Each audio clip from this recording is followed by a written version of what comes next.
Okay, I'll take that as a sign we are called to order.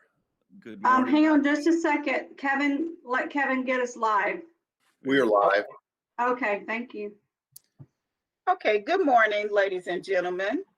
I want to welcome you to the Superintendent Board Member Retreat with our moderator, Mr. Gregory Doyle. I'm sorry, that's the company, Mr. Clem Doyle. I don't even know why I said that. Anyway, at this, what I'm gonna do is I'm gonna just do like I normally do to call us to order. I'm gonna do a roll call, and then I'm gonna turn it over to the moderator, who is from the Gregory Doyle Calhoun and Rogers LLC. All right. Good morning. I'm gonna do a roll call. Jasmine Bowes, District 1. Present. District 2, Mark Christmas. Here. District 3, Jesse Gorey. District 4, Victoria Williams. Here. District 5, Ophelia Burrows. Ms. Burrows is logging on now. She says she'll be on in a few minutes. Okay, thank you. District 6, Mary Here. Baker. District 7, Judy Johnson. I'm here. District 8, Dr. Alika Anderson. Present. District 8, Benjamin Straker. Present. Okay, Dr. Beasley. Present. Okay, Attorney Clem Doyle. Present. Don Blau. Present. Our new board coordinator of operations, Dr. Shantara Rump Carter. Present. And I want to welcome, we have invited we have two new board members that will be joining us in January. And I want to recognize, I believe Miss Sabrina Hill may be present. Is Miss Hill present? She is. She's muted. Okay, yeah, I don't. Present. Okay, thank you. And I'm not sure, we also invited Dr. Dee Haney. I'm not sure if she's present or not, but they will be joining us. And as we go through our procedure today, you will see that they do recommend that new board members that are elected, for them to come and join in before they actually take office, so they get a feel of what's happening. And I also want to thank, I don't know about the other people, but I want to thank the rest of the staff that is here this morning. I know that Ms. Garrett will be presenting, and I know that Ms. Lowe will be presenting, and I think I see someone from the law firm. I believe that is that Jordan Daly. I see this present, and I'm not sure if I get everybody. I know Mr. White is on here because we're missing his donuts this morning, and we're going to have to do something about that next meeting. Maybe have DoorDash stop by everybody's house and deliver. And I know that Kevin is on here, and I see a whole bunch of other people who are logging on and I'm gonna want to thank them, but they don't even have to be here because I don't think they're presenting. So at this time, I'm going to turn it over to Mr. Doyle to get us started. Well, thank you, Madam Chair. And we're also not having our coffee together this morning. So Right. It might take us a couple minutes to warm up, and that's just fine. I hope everyone's doing well, and we hope to have a productive retreat with you today. And of course, that'll depend on the conversation we have, which I know will be very informative. A board retreat this season's always a good time to assess where we've been and where we're going as a governance team. But before I say a couple things, well, I guess I'll go ahead and kick it off, and then I'll ask Dr. Beasley if he's got any opening remarks after that. We're going to start, of course, and I hope you've had a chance to review the agenda. We're going to get into policy, and I know Ms. Garrett is going to talk to us. In a little bit after that, we're going to go over the board self-assessment. And I think I want to just give you a little heads up. I'm going to ask each board member, what advice would you give yourself if you were just coming onto the board?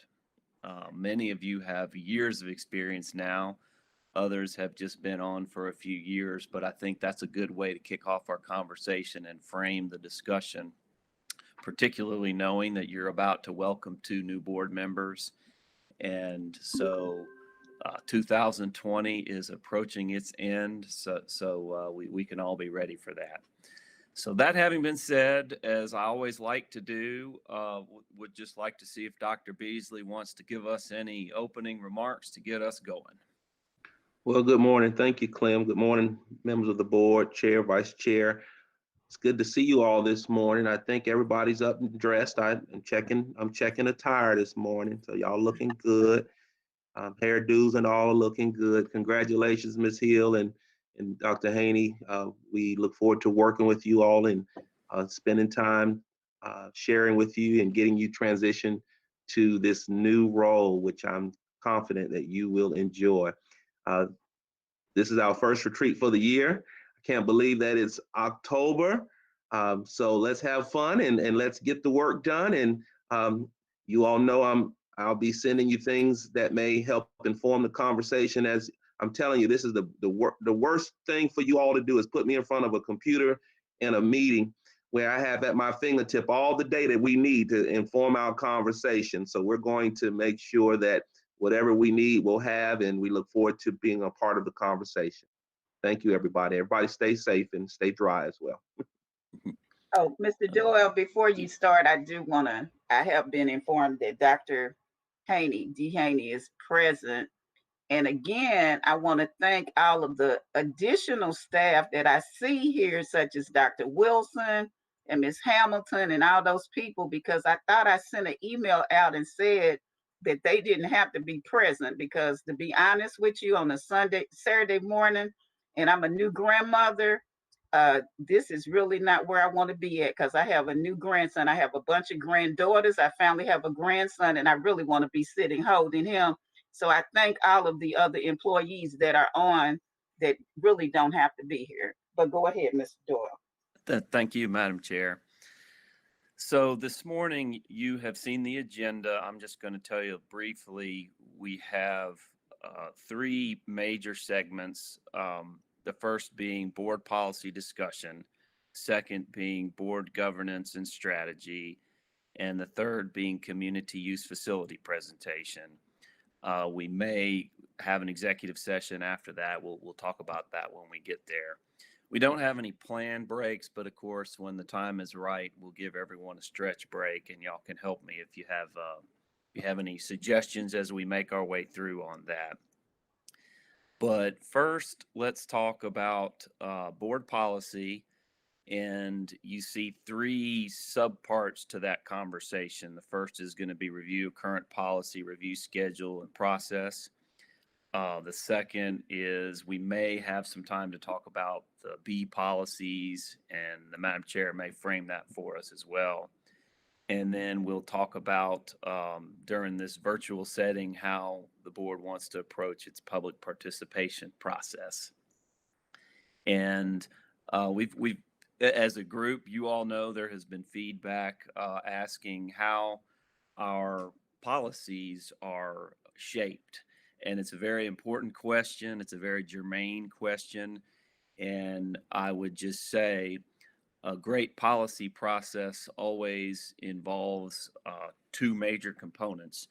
The first, and it usually does come first, is relying on the professionals. And that is all the administrators doing the work in central office and in the schools, in their departments, and weighing in, sometimes suggesting policies at the outset, and then sometimes it's responding to feedback.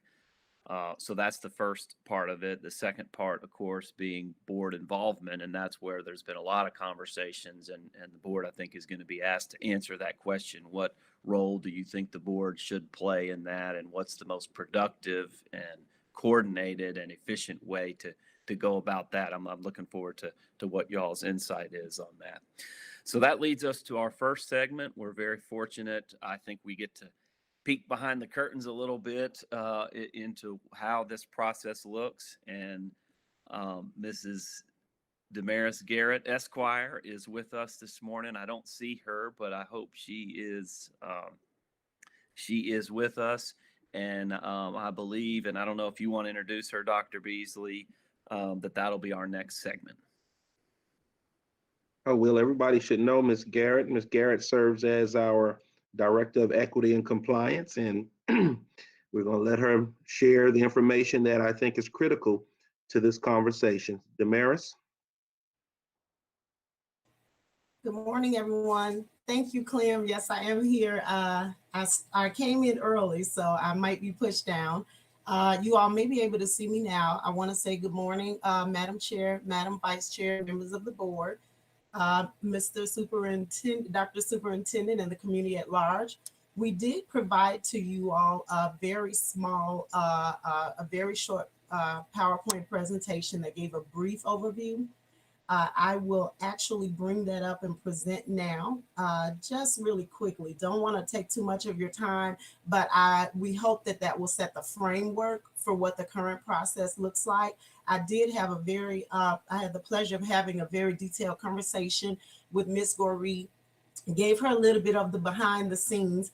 So one thing we talked about was bringing the same information to all members of the board so that you all can review it and see it, and also make your changes and recommendations on how you feel that you want the process to go forward. And so if you give me 1 minute, I am going to. Yes, everyone, her PowerPoint is probably in eBoard, so click on that on the link, and I think everybody that's here should be able to see it. And I'm going to bring it up for, I'm sorry, I'm actually on 2 computers now, so I don't know how that's working for me right now, but if you give me just 1 moment.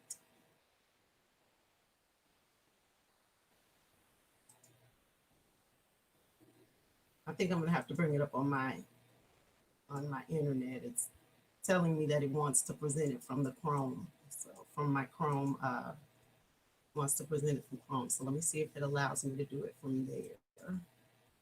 There it is. All right. And let me know if everyone can see that. Is everyone able to see that? Yes, we can see it. Yes. Is it Okay. what we have anyway? Yeah, it is. Yes, ma'am. It's Yeah. the very same one. Okay. Okay. So briefly, the very first start of the process, of course, starts with the policy review schedule. That is a schedule that you all saw. It was kind of small, but you can actually take it out and make it larger. And we can actually send it to you all. We actually created one that collapsed all of the different deadlines for all of the individuals that Mr. Dole mentioned. So we do have staff review, and then in addition, we do have attorneys review as well. So the policy review calendar schedule is drafted after the board tentatively adopts your board meeting calendar for the upcoming year, because those deadlines are set based upon those dates. All of the policies do have a first read and a second read at 2 successive work sessions. So you'll see them at 2 of your board meeting work sessions. The first read is really giving you just the initial insight on what the staff review and any executive staff within the school system cabinet may have recommended, in addition to any of the recommendations and edits from our external counsel. And the second read, we take any recommendations for changes from that first read meeting, and then we put those in that second read, bring it back to you all so you guys can let us know if that's what you're looking for. And then the very next week, immediately following that second work session, that's when it's set for vote. And you can see that actually on that schedule that we sent. Under the most recent process, just a quick note, all of the policies are actually brought to the board, even for review, even if any revisions are not needed. So now what you'll see is, and we can talk about that, you're going to see all of the policies. Mary Baker mentioned wanting to indicate that all of the policies are reviewed, so it does not appear as though the school board has now reviewed those policies, that they've not been reviewed for a number of years. So now all of those policies are brought, but we do segment those where there are some revisions being recommended. The next slide briefly provides to you the schedule that I just mentioned. And as you can see, if we'll just take one, Let's look at April, because that April one actually gives you all 4 of the sessions. You'll see the February 24th deadline. As you can see, we try and give our staff a good amount of time prior to it's presented to the board for them to look at the information, for them to review those policies. We do work with the attorneys, as well as Latasha Little-Jones and I. We continue to keep up with the trends. We look and see any major changes that are going to be coming into play, or any that have come into play after the January and July dates, when you usually see changes to legislative mandates. And then you'll see the attorney's deadline March 2nd, because we want for them to have an opportunity to review and have a little more time because it's going to be more involved for them. And then you see the work session, the first read, and that's for you see the first read is going to be March 30th. And if you look directly below that, you see the April 27th. So again, those 2 successive meetings, and then you'll see the board vote. You'll see that board vote. And we actually break up some of the policies because of the simple fact that some of them are actually very voluminous. And we do understand that they are time consuming for you all to read. And that is something that Ms. Goree and I talked about whether or not them coming to you guys every month is actually a little bit overwhelming. So we wanted to present this to you, and you'll see, I want to give you a little bit of a insight on the scheme. We bring the J, the I, and the G series. So people may ask, why are they out of sync? We bring those to you earlier because they are the ones that have the most number of policies within those series. But the other reason why we do that, because the majority of these policies actually impact opening of schools. And so what we want to do is make sure, especially the J and the I. J is basically going to be your students, and I is the series that deals with instruction, and G are your personnel policies. The J and the I, we want to make sure that those have been completed prior to us creating and developing the student handbook and publishing that, because we want to make sure that any changes are actually in that handbook, but they're also communicated to parents, especially if it's going to have an impact on the start of school. And the same with the G policies, because those are going to be ones that if there are any changes, we want to make sure all of our employees, especially our new employees, are aware prior to the start of school. And then we roll into your A through, and it's M. And so you'll see there are roughly 12 series. These are your smaller policies. And so we did what's done with these, you see them grouped together. These are generally your policy series that don't really contain a lot. So what we try and do is bring those to you with 3, because they're relatively small. You don't see a lot of changes in those. So we try to put those at the end, and then they are consolidated because they aren't as many. But we try to ensure that, as you can see, January through December, that what has occurred is that the board and the district has had an opportunity to review every policy. And we actually designed the process so that it occurs every year. So from a standpoint from public participation and them understanding that our board is very involved in that they get the opportunity to review all policies every year, versus some school systems may review them as requested. And then you'll see in October, you'll see cleanup. And that's when we come back, even though you may see ones that you may see a J policy, a G policy, you may even see a K policy. Those are called cleanup policies, because at that point, we'll bring some to you that there may have been some changes. And so that may not have been discussed or may not have been mandated when they actually were reviewed. So that's when we'll bring those. You do see the dates kind of juxtaposition in accordance with the school system schedule breaks. And so that's why you do see some time frames where you don't see any coming, because of course you see right here is where we have the July meeting is actually consolidated into one. And then you'll see in January, as we're coming back, you don't see any here because of course we do have that the 2-week winter break. And the very last slide is just a quick overview, a high-level 10,000-foot view of the policy review procedures. So external counsel and staff responsible for that policy are asked to review the current policy sections. They send any changes or revisions to our team. Once they're received from both sets, we then schedule a meeting with all relevant divisions and departments to discuss and finalize the suggested policy changes. That is something that we've instituted since the inception of equity and compliance, because what we wanted to make sure is that we operated as a matrix organization and that everyone has an opportunity to review those policies, and then also have an opportunity to talk about any impacts on their particular areas and also be aware of any impacts that may come as a result of a change in a policy.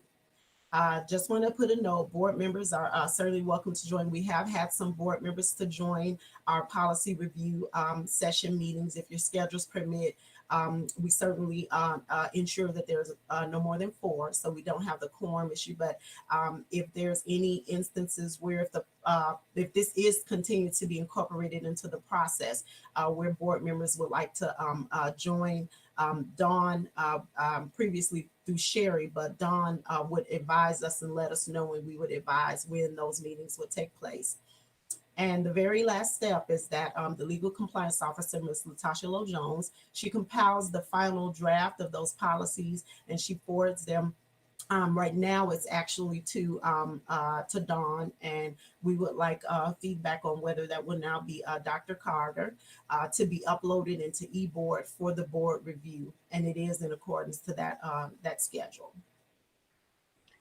Okay, before we turn this over to Mr. Doyle, now one thing I just want to say about this is I'm glad that we're having this discussion about what has been happening, but the issue that I have with this, seeing as how when the majority of us came on the board, we were in a situation where we had lost our accreditation and everything has been dictated to us. So we've kind of taken the role, like, I'm glad that we can come, and I know some of the members have come, but the fact of the matter is I've never really even known when whoever did the policies, the schedules, because pretty much what has been given to us, you all give us information and then we read it and we vote on it. But I think what seems to be missing here is that one of the responsibilities of the board is for us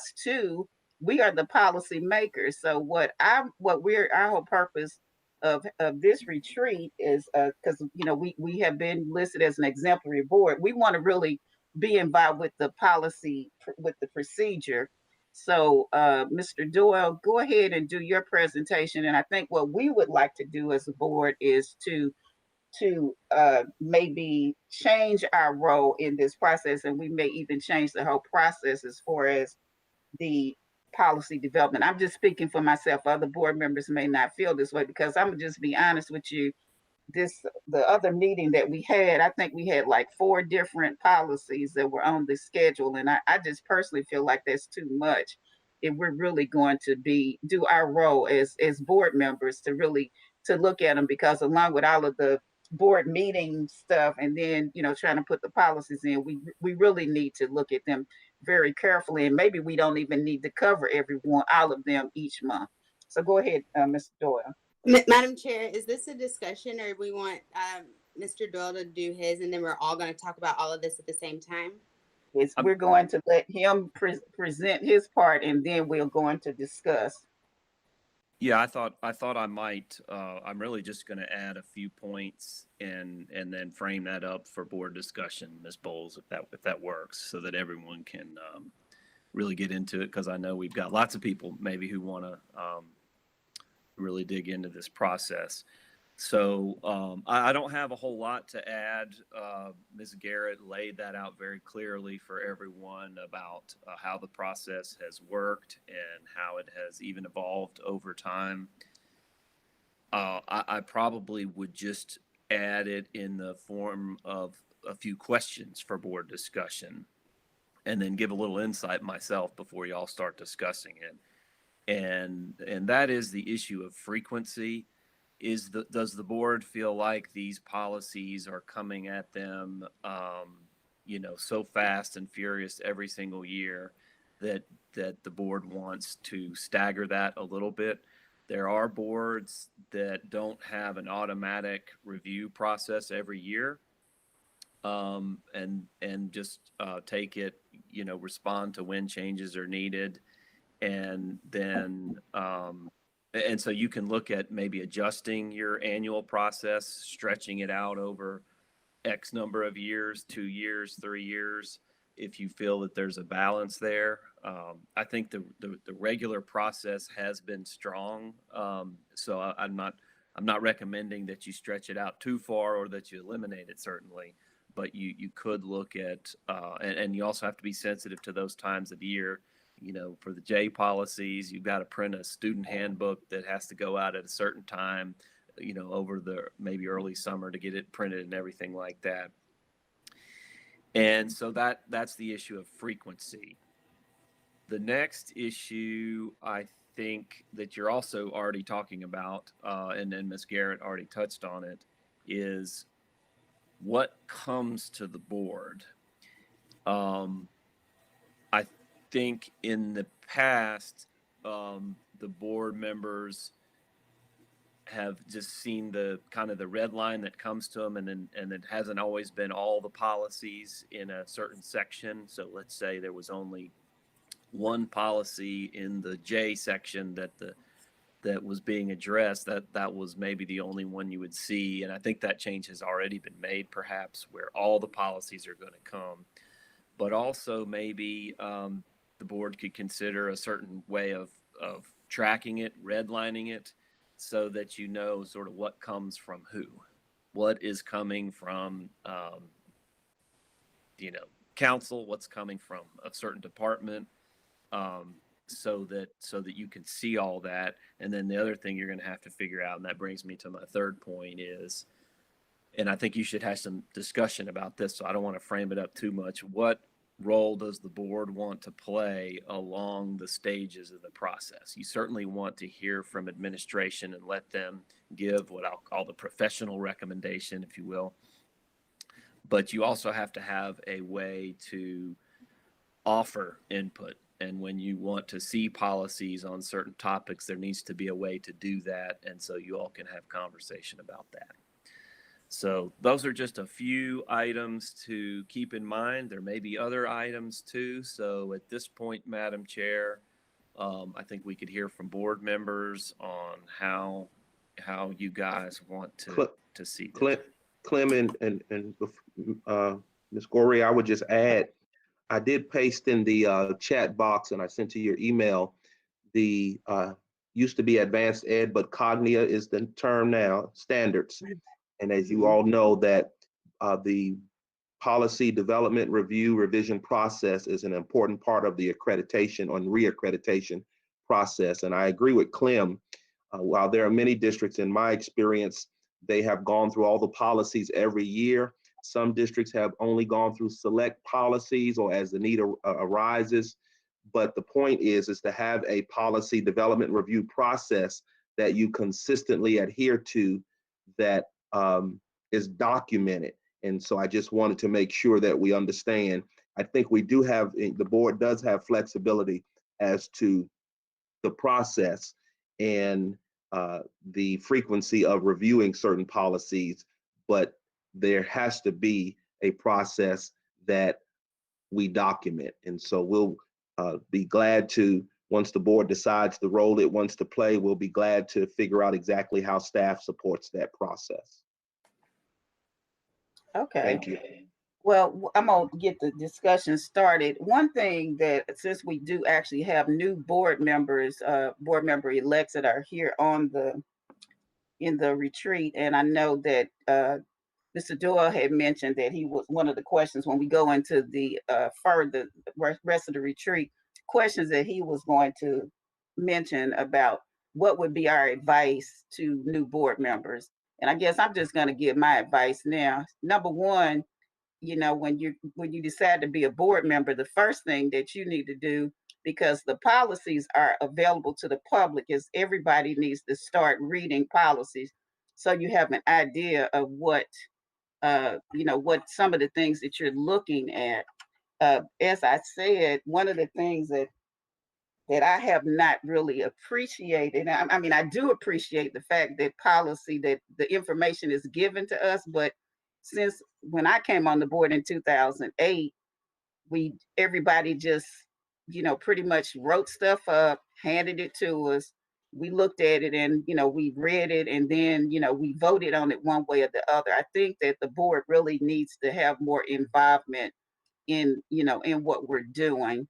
And we also need to know that when we're looking at, when the policies come, that everybody really needs to read the policy, because after we, as she said, when we do the first read, we're reading the policy, and then you are supposed to give your input. Then sometimes, I know I don't do it. I used to give some input the first time, but I've been so overwhelmed that I'm not able to do it. So when it comes to the second read, you should have given your input to what we're going to do. Now, we have not been able to get through our policies. Matter of fact, we haven't even done B, I think, in almost the 2 years, because I've been saying, let's read, let's get some input, and then we're not doing it. So that's the thing that we really need to work on, is what is our role going to be? Are we going to do this monthly, or do we want to address policy changes? Because most of us, when we go to training, we get, you know, there's some things that change or whatever. So Ms. Bowles, I know you want to speak. So let's go ahead and start with you. Okay, thanks. I have a few thoughts. One, when I'm thinking about welcoming new board members, not only in our community, but anywhere, one of my pieces of advice would be to really deeply internalize your job description and what the expectations are of you at a constitutional level here in the state of Georgia, but also in policy. And some of our responsibilities, excuse my dog, you might hear him in the background.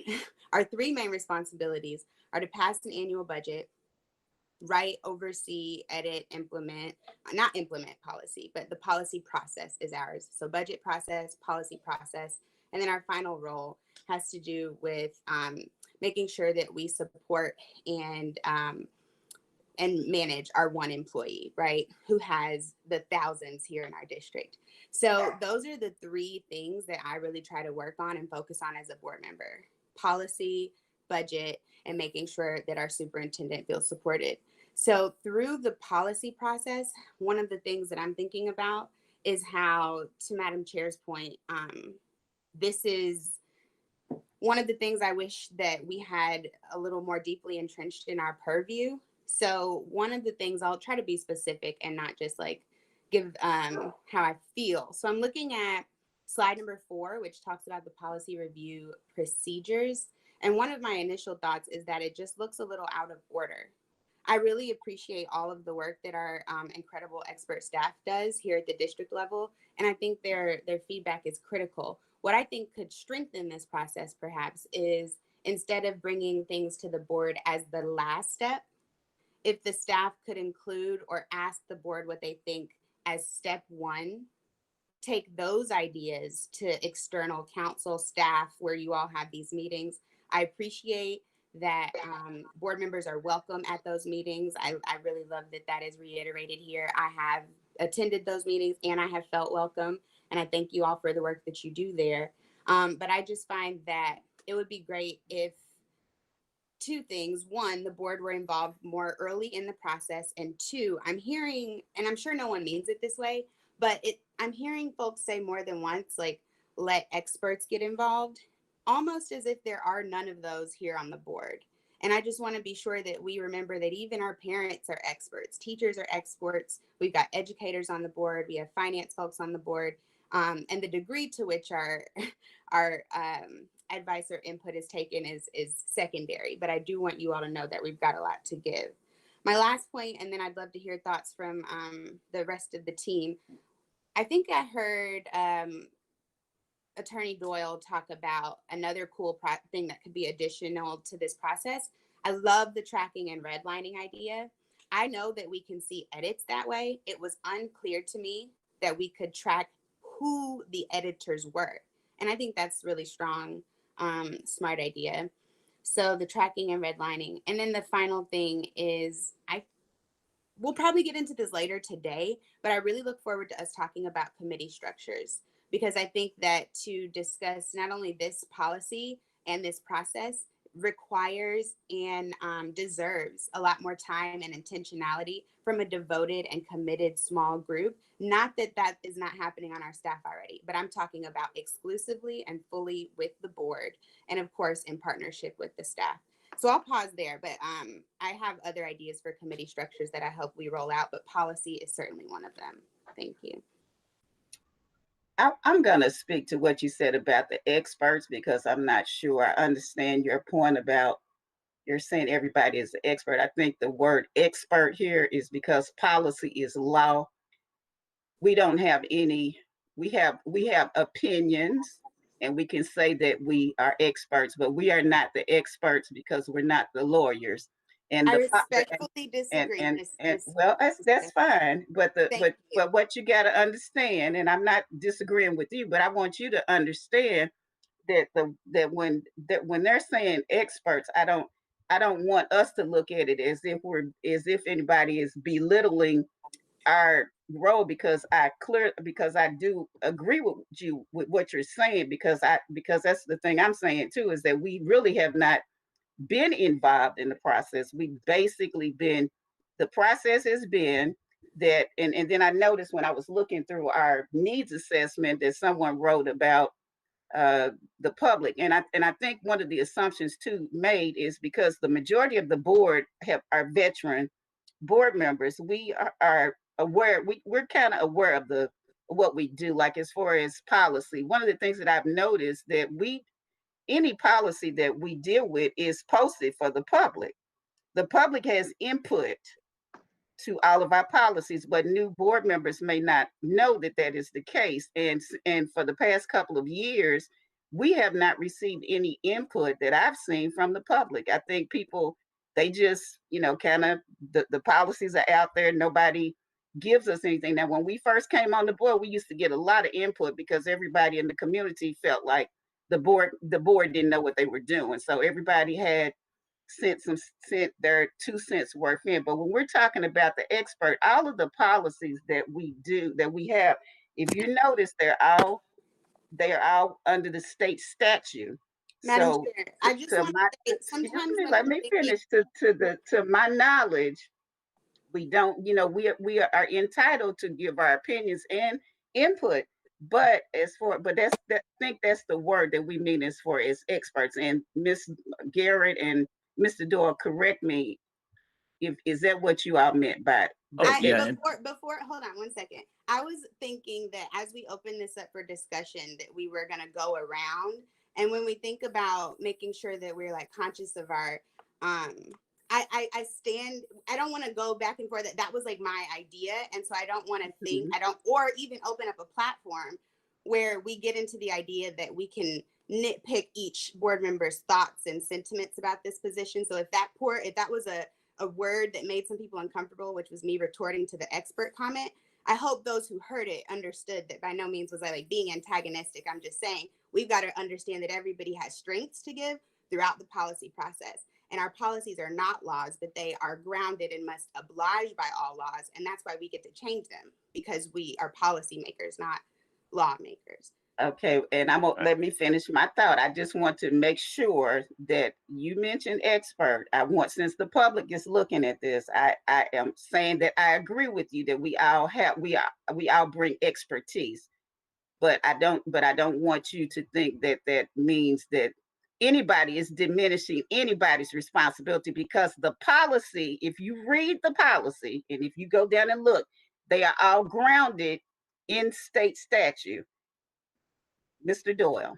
well, and just to add, I completely agreed with Ms. Bowles' point, and I think when in using the term expert, it's almost like in the construction context, the analogy Right. is the board is the owner, right? So the board Yes. owns it, and I think that's what Ms. Bowles is talking about. That It's not Right. just, and so the board may want to build a high school, and the construction, Right. the builder, the contractor could be called the expert, but that doesn't mean that the board is not in charge of the whole Exactly. process. Here's what you Right. want. So there was Right. no, I felt like I was with, I know what Ms. Bowles was saying. I agree with that point. Okay, and yeah, and that's what I'm trying to point out. I'm not trying to, I don't know, maybe the reason I said it is because I guess you're feeling like maybe I'm nitpicking you, but I also want the people that do the work, I don't want them to think that we're trying to nitpick them as well.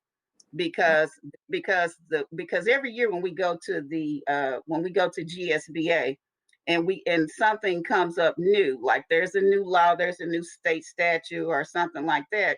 I'm not an expert on what the legalese.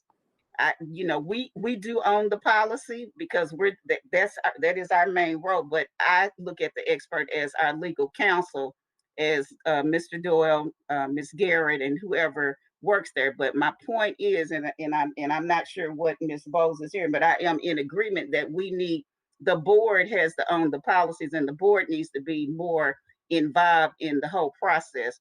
So nobody else is giving us any input. I think Ms. Bowles, Mr. Doyle has mentioned that about the tracking. I would definitely say I want us to do that, but that's me, and I think she's agreeing with that. Ms. Baker. Yeah, I understand what I'm hearing and everything, but I'm gonna go back to being when I was first on the board, and we were told to read the policy the first time, think about it. If you have any questions, go ahead, send it to the superintendent so his staff can start looking at it right then. You might not be able to, but by the second read, you should have that information in. We shouldn't be coming down to the final vote and somebody saying, oh, I need to talk about this. If we're going to work as a team, that includes the staff, and they shouldn't be put on the spot at the last minute to do something. You have it for several weeks. Ms. Gorey, you know I'm gonna say this. We had a board member that the package opened the day they showed up at the meeting, and that's not fair to the rest of the people in the board. It's not fair to the staff. You might go to the first read and think, oh, I didn't see anything, and then somebody says something, and then by the second read, you have something to add. That's why we have the process.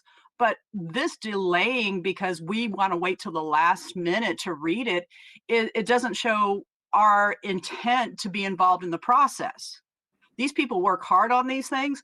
I don't always have to agree with them. I might want changes. There's one on here that I've asked for a couple of years about a BlackBerry. It's something to think about. But the main thing for me is to be responsible to not only the board, the community, but to be fair to the staff and give them time to do this. So do your timely manner. That's my soapbox. Okay. Ms. Williams. I like the idea with the policy making when we do it together. Like we went before, I think me and Jasmine went to one together, where we sitting on one side kind of listening, and we both giving back feedback so they can kind of tell us what we're saying and put it in words, and we can kind of go back off each other like that. Not just, giving it to us at the end saying this is what we think, and then, Okay.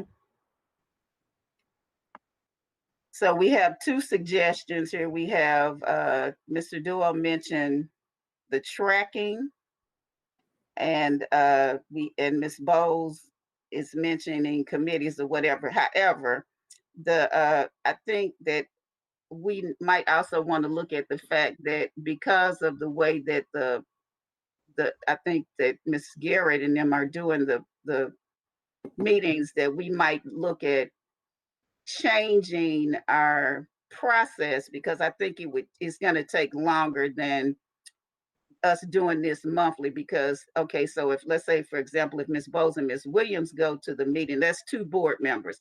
We are not going to have we would be leaving out another 7. So maybe what we might need to look at is rotating, having members come in to deal with that particular policy. Maybe it might take a couple of months or whatever for us to get through it. If we're wanting somebody to come in to give input. Madam Chair, Yes. I think the way the staff did it with the board members attending, I think that's a very effective approach. It sounds like what I'm hearing is we just need to do it sooner on the front end. So my question would be is, how can we use the board meetings to maybe share as you all look at the process? How can we use the official board meetings or work sessions to give the staff direction as to what policies you'd like to at least us to begin working on? So when we invite you in, we'll have some type of idea as to at least we'll have a focus.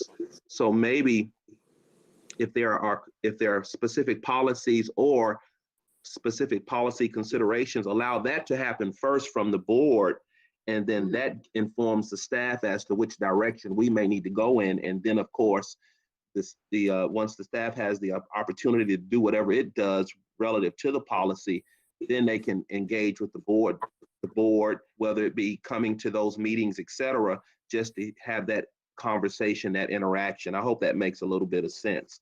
But maybe on the front end, we just got to figure out what does that look like at the board work session or at the board meeting. That sounds good. Ms. Bowles.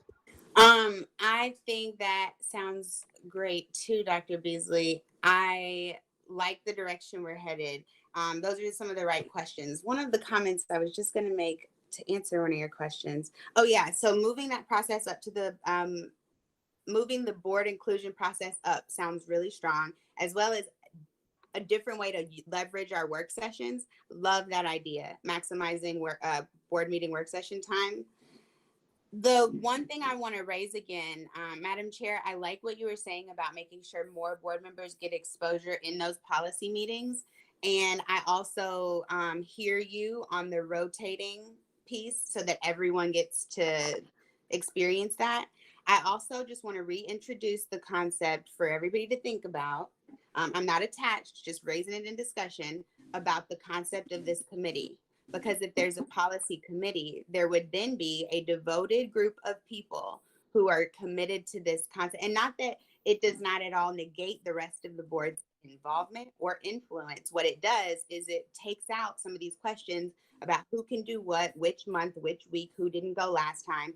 And to Ms. Baker's point, I find, policy delays also challenging, right? But if it comes to us read one and there's 4 of them, I'm not sorry, nor I don't think any board member should be sorry for having ideas later.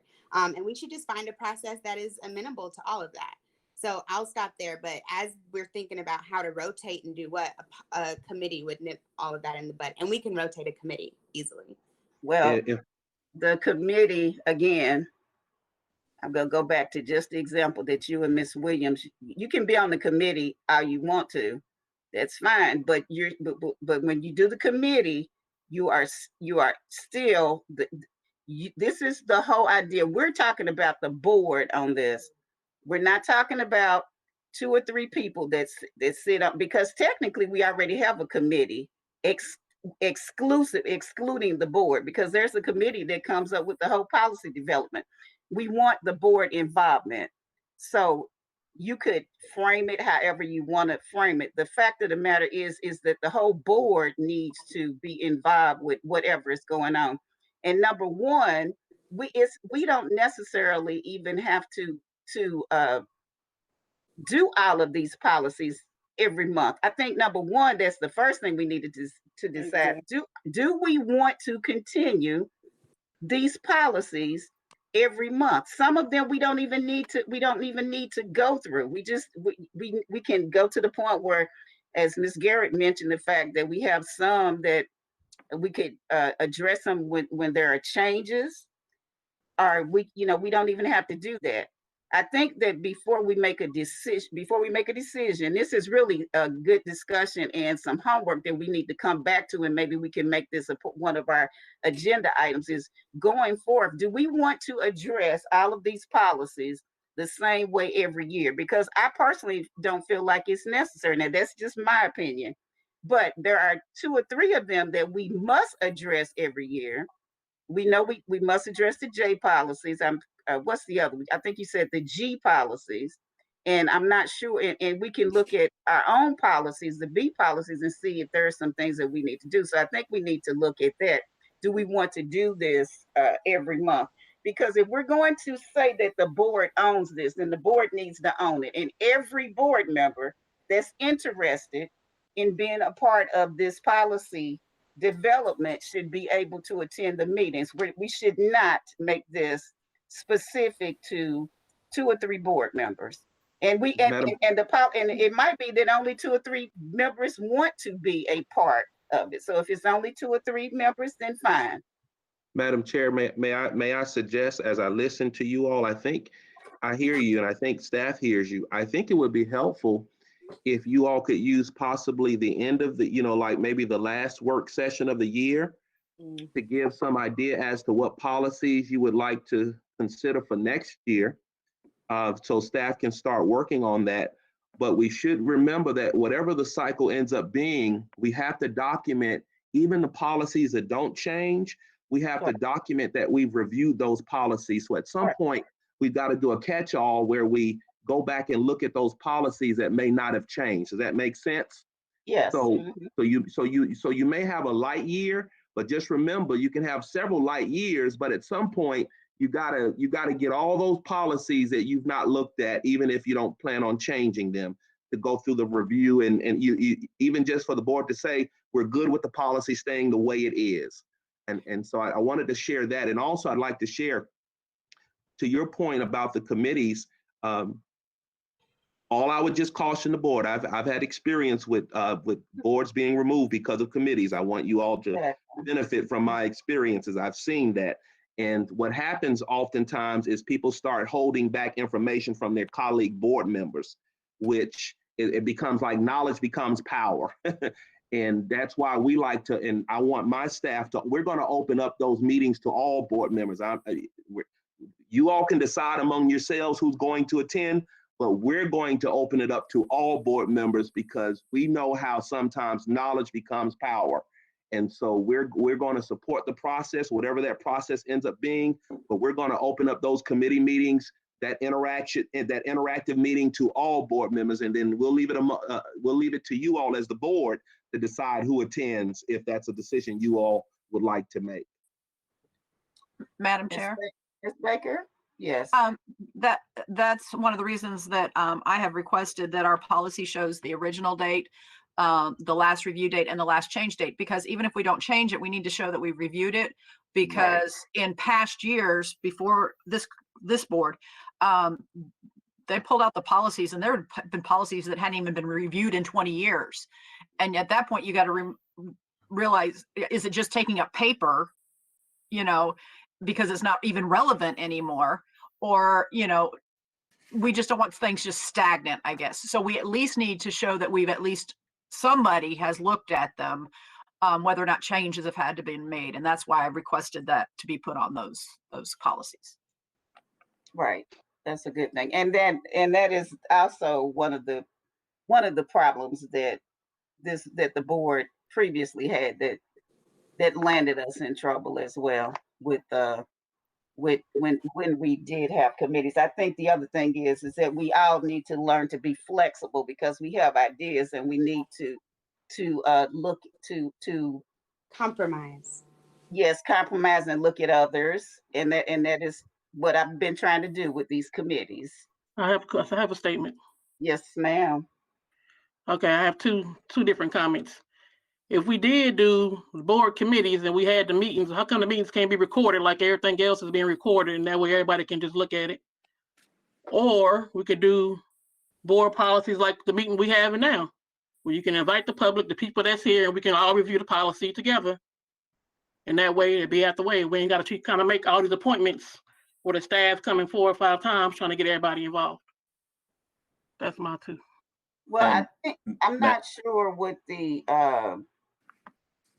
say about the staff. I think that's what Ms. Garrett and them, they would do anyway. So when you say making an appointment, do you mean for the board members to You were make an saying appointment? everybody rotate in and out for the same policy, what you said earlier. I'm saying that's too much for the staff. If we just had one meeting like we're doing now, and this meeting could be just for policy B, And that's all we talk about. It's the policy, what needs to change, what doesn't, or whatever. And that's it. Well, you know, Not really a retreat, just a meeting. right. It's easy for us to, it's real easy for us to say that we could do that. But you know what, it boils down to the board members, because we could already be a little bit further with passing we've got to do our work. That's the whole thing that I keep trying to say. We've got to do our work. We've got to do our reading, and we have to be, when it's time for us to make a decision, we have to be read up and do what it is that we need to do, so that we, because right now we're stuck because of our own selves. Right, but if we do it all together, then we won't have that problem. We can do it all at one time.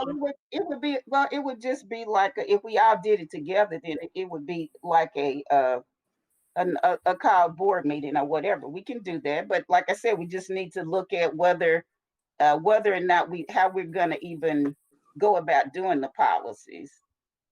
Or, as Ms. Baker said, that we in the past there had been some policies that we had not looked at. So we do need to review everything. We just need to have a process as to how we want to do it. Ms. Bowles. I like where you were going with that, Ms. Williams, on like a group meeting to talk about one policy at a time. And I think that could be a really solid agenda meeting for a policy committee that is committed to doing that one policy at a time. And the other thing, just 2 quick points. I'm not sure, once again, could be misinterpreting some of the comments, but it almost sounds like we're thinking about how things not only have been done, but whether or not they're working. And so I remember we talked about, someone was saying that the process so far is annual review, and it seems like it's working, or it seems like it's strong. And I just wonder, like, working for who and strong how? I'm really proud of so many things our district is doing, but I find that anytime there's a policy created and any voice is missing, and so there won't be an opportunity to go take every policy to every student and every teacher. That's what the board member, as an elected representative, is responsible for, our engagement with the community and bringing input to policy meetings. But I also, so that was one rub. And then the other thing was the idea that there's this like big, scary, big brother, third party monster. We may call them SACs. We may call them cognia, whatever. But whoever they are, I'm sure that they want us to be successful too. And that this committee structure will in no way, or any committee structure, like there are many boards that govern differently. So if in the past, there have been issues with interpersonal skills on the board that prevented other board members from getting other information, it's a new day in our new community with new leadership. And I find that any committee member, I trust my board members that we would have whatever reporting structures or information sharing to make sure that we can learn from the experience of all of those who've been down this road before. But I just don't want us to think about some like other people and how they did it, when we can maybe work on ways and structures to improve on the things that we know. And all meetings now be recorded also. Right. Well, So, Madam Chair, I got yes, go have a ahead. question for, I guess, you and the board, how Mhm. we can sort of aim this to, I don't know if it's an action item for a board meeting coming up. Do you all have any ideas on next steps for how the board can make decisions on these? And then I want to kind of echo what Ms. Williams said. It was a suggestion. I'm not going to say I was going to make it because she made it, so she gets the full credit.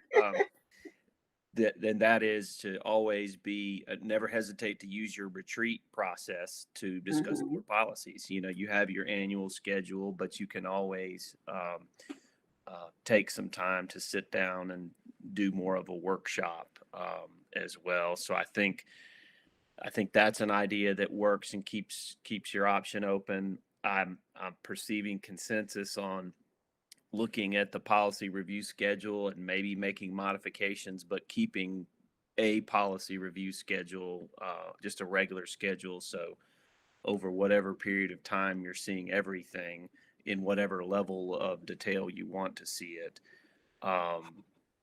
Are there any ideas for moving forward? I think that what we'll do is we have another retreat coming up next month. I think actually we need to go through if when we go through our board needs assessment.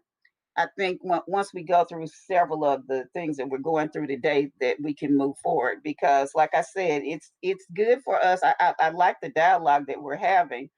We just need the commitment, and by all means, I want to let the staff know that I do greatly appreciate the work that you've been doing. I think that we've been doing a good job. My issue has been that I personally have just felt like that the board has really not been involved in the process. And like I said, I'm just speaking for me. And I think that, as Ms. Bowe says, that is something that I felt like that the board has to own the policies. But I greatly appreciate the work that you've done. But I also know that the board has work that we need to do, and that is we need to read policies. We need to, if we're going to try to give the staff and we want to rearrange everything, we need to have our own plan of action, and we need to stick to it, and we need to be prepared when we come to our meetings, and not, pretty much, because like I said, we've held up the process because we have not been prepared. Madam Chair?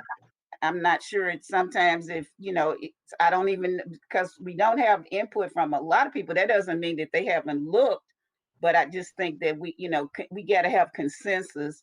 We've had mainly 3-4 of us speaking. Now, Mr. Straker, thank you for speaking up. No problem. I needed to speak up before I fall asleep. Okay. First and foremost, I just have a couple of questions. First and foremost, let me give my answer to if I was to join the board today. Like Madam Chair said, I would definitely read a lot more. Like, coming out the gate, I would just indulge in reading everything I could possibly read in regards to the school system. I would also try to understand the current system. I think before you try to change anything, you kind of have to understand what's happening and how it's happening first. So that's another thing that I would do. I would, thanks to Dr. Carter, when I first got on the board, she was actually my educational consultant. So I would study education a lot more, especially if you're not directly from the educational field. I would get a consultant or confer with a lot of people in regards to what education really is, especially in the communities in which we service. Understanding policy is key. I think one of the things that I would do is find that consultant to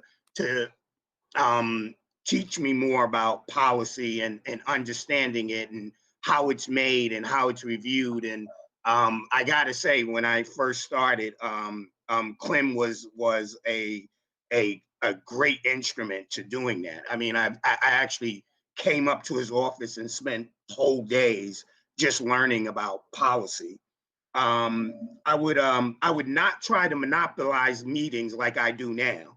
I wouldn't try to be that only voice that's heard.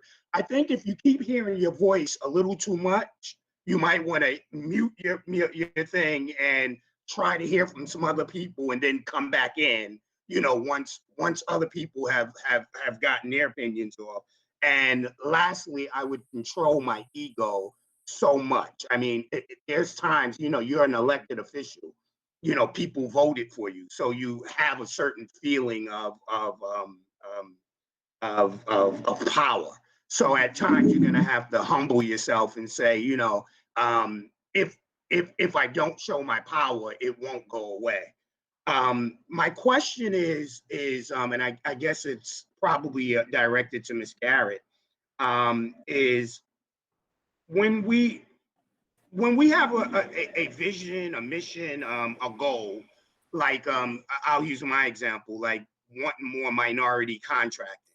How do you go about figuring out what part of policy that would affect and how you develop that policy to achieve your goal? And so I'll start in. I hear an echo. I'm sorry. Let's see.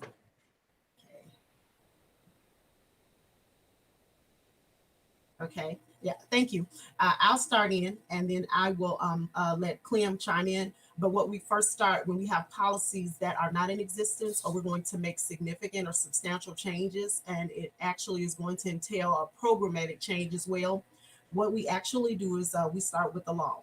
And so right now, what we're doing, we're looking into that very question. As the board is aware, we have brought several conversations to the table about the diversity study. That question has come up. And so now the school system is engaging in that process.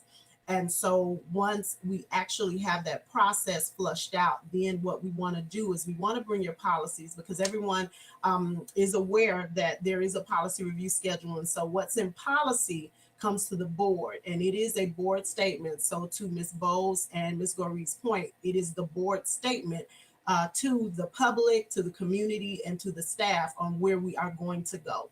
So we would want to have all of that flushed out prior to us bringing a policy and having the input of the board members, having the input of council. So what we would do in that instance, as we've done with several significant ones, they're sent. We, Clem's team, our team, we all have those conversations and we provide that draft, and it's going to be rooted in the law. It's going to be rooted in the policy structure. We do look at other school systems. We look at GSBA policies and procedures. We do work with GSBA as well. And so what we then do is bring a policy that is not only rooted in all of the law, but we also bring one that's rooted in what other school systems do too, so that our school system looks comparable, and then also looking at what our district structure looks like, our purchasing processes and procedures, and then we look if there are any associated regulations or other policies that need to be changed as well. So then we'll bring those companion policies to you as well. But the main thing when you look at making major substantial changes or actually introducing something of that magnitude, we're going to want to ensure that we've also done a lot of that groundwork prior to. So it actually mimics what Ms. Bowles and Ms. Goree have talked about, is that the board brings to the school system staff what areas or visions that you want for us to flow with. And then we started that process. And so again, you start, it seems like it's moving slow, but we start that process because a lot of times, depending on the nature of it, we may need a third party company to come in and help guide that policy development, that procedure, those procedures in the process. And then also then we need to have a matrix conversation across the district. So I'll let him. Question, Yes, Mr. Rick. Why wouldn't a policy like that, and excuse my ignorance, but why wouldn't a policy like that fit into one of the existing policies? Like how do you determine whether you need a new policy or it fits into one of the existing ones? What we do is we actually do a searching, because we're pretty versed along with Clem's team. We're all pretty versed on what policies we do have already in existence. That actually will fold into a current policy that we already have in place. So what we would then do is just build that policy up. However, let's take the equity policy. There was, that's, of course, we all know equity in education has been a huge conversation across the nation. So the new equity policy was one that we didn't have. So that's where we actually created a new policy. And so what you guys will routinely see, we're going to bring new policies to you that are not in existence, that really identify a policy statement that the Board of Education wants for the public and the community to know that this is where we're going. This is a vision and mission that supports what we're doing in the school system. And then you'll also see others where you'll see revisions and recommendations to those that are currently in existence. Associated with that, you may also see some where you'll see new regulations. This is an existing policy, but we'll add on a new regulation that actually flushes out another section to a policy. And so that's why you kind of see some policies have 2 or 3 regulations. So you may see an addition of another full-scale regulation.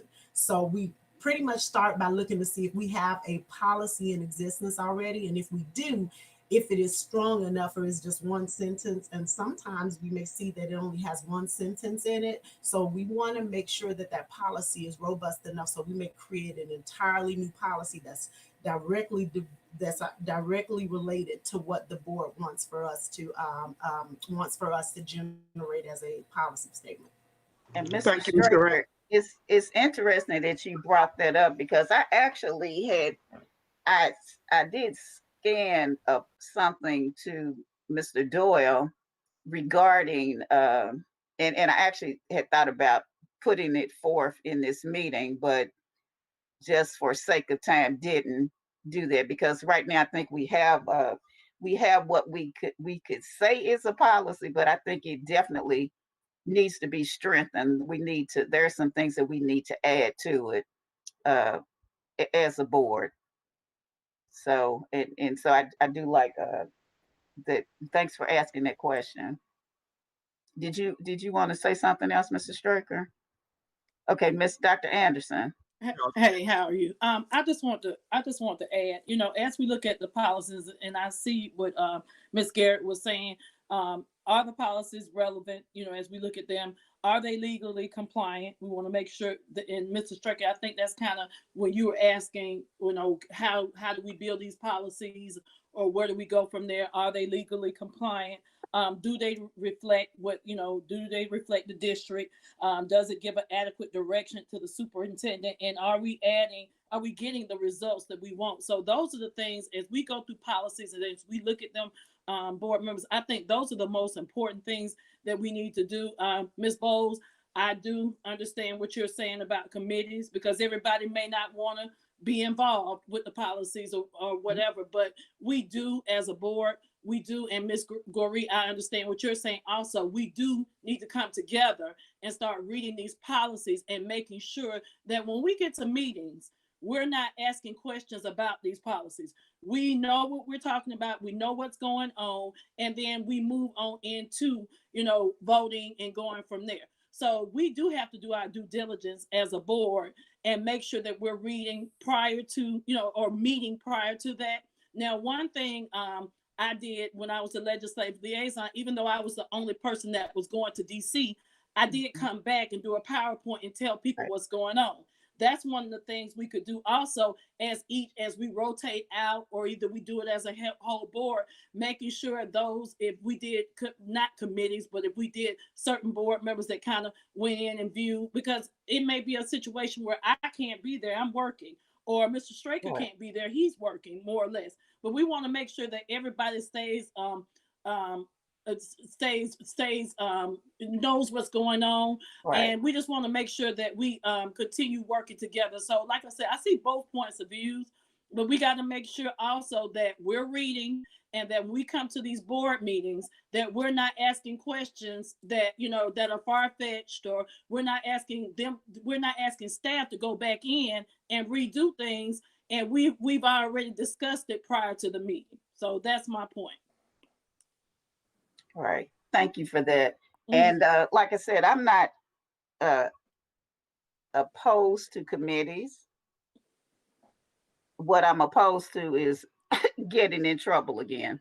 Yeah, and I'm with you on that. And I don't, and whether, and the fact of the matter is, we all have strong opinions, and we talked about and she mentioned the word compromise, but I want everybody to understand what compromise means, because you have an idea, everybody needs to compromise, and everybody needs to value the work that our staff, because I'm going to say this, I really want to, I appreciate Dr. Beasley and his staff, because there's not really anything that we asked of them that they don't give to us, even to the point of, like, Mr. Doyle asked me, I had thought about writing a protocol, and there's something else that we need to get together as a board and come up with some rules of engagement for what we do.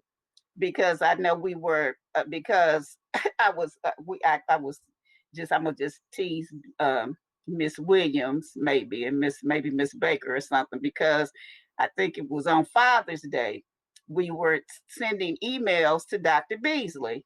And I was like, come on, y'all. We had a board meeting that next Monday. And I'm like, look, don't send Dr. Beasley an email on Father's Day, because after all, it is Father's Day. Let him enjoy Father's Day. Because, and so they were saying, well, you know, we didn't expect him to answer it, but that's the type of person Dr. Beasley is. If you send him a question, he's going to respond to it.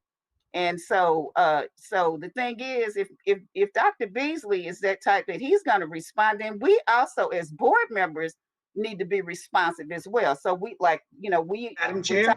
we're talking about policy and things. There are some things that we need to look at with ourselves about being responsive to information or questions that come to you. Yes, sir. Yeah, I just wanted to let the board know that they can feel free to send me Father's Day greetings at any time they want. Oh, are you trying to tell us something? Okay, so anyway, so those are the types of things. Like I said, we need, and as Dr. Anderson said, we, you know, we need to come to the board meeting prepared, and, you know, and like I said, I don't mind people asking questions or whatever, but I don't think that we should be inflicting any additional work upon people, because we need to do the work first ourselves. And so, Mr. Doyle, do you think we're ready to move on from this, or what? I think so, Madam Chair. I think we have enough to probably pick some of these things back up at the next time for a retreat. I Okay. think we've made lots of progress, and I've got a few notes, so look forward to continuing that discussion. And I think you had mentioned, Madam Chair, the B policy protocol was something that may come up at a later date as well. No. You know what? We're gonna do this now, because we haven't passed the B policies, because the board, which the you know, that wants all of this, all these meetings and all these committees and stuff, the board, the B policies are our policies. And I'm just trying to get the board to look at the B policies. Now we put I think that Don put on there, she put 3 of them on there that I believe. Miss Garrett, can you see these? I think everybody has access to them. I think that these were the 3, I guess, that we wanted to vote on that we've never voted on. Can you see the next item? I have them separately, but I can bring them up if everyone needs me to. No, I'm saying, can you see them on e-board? I can, yes, ma'am. Okay, so just correct me if I'm there. We have 3 that I think these the 3 that you wanted us to approve that we've never managed to approve? There were suggested revisions is policy BBBA, which is board member duties, and it's entitled Board Member Protocol and Duty Commitments. The second one is policy BCBI, public participation in board meetings. Right. Yeah, so we are only showing 2. I'm only showing 2. Are you looking at the B policies with suggested revisions, school board operations? Yeah, these are the 3 that we've never managed to vote on. Okay, Yes. and so I'm hoping everybody that's present is looking. I want us to go down to looking at B. I believe this is BBBA. And one of the things that you had was down at, I believe it was 14, where you have the red line going through it, where reasonably possible shall refrain from the use of. Yes, I want us to take that one out. Yes, that's the one with the blackberries. Yeah. That's the electronic that one needs to be taken out. Because we couldn't even have this meeting right now if that were. So that needs to come out. Because we're virtual now, so things are coming up, and you know that nature. So 14 definitely needs to be taken out. And actually, even if we weren't virtual, we still would need it, because if you're sitting at a meeting, you need to. I would look at my cell phone, because just trying to have this meeting right now, I'm using the computer. I would need my cell phone maybe to pull up the, to pull Pull up up the keyboard or whatever. Yep. I would need my iPad, so that needs to come out. Okay, is Ms. Bowles still around? Yes, ma'am, I'm still here. Okay, do you have any discussion on that? No, Okay, all right, so we want to take 14, so that definitely needs to come out.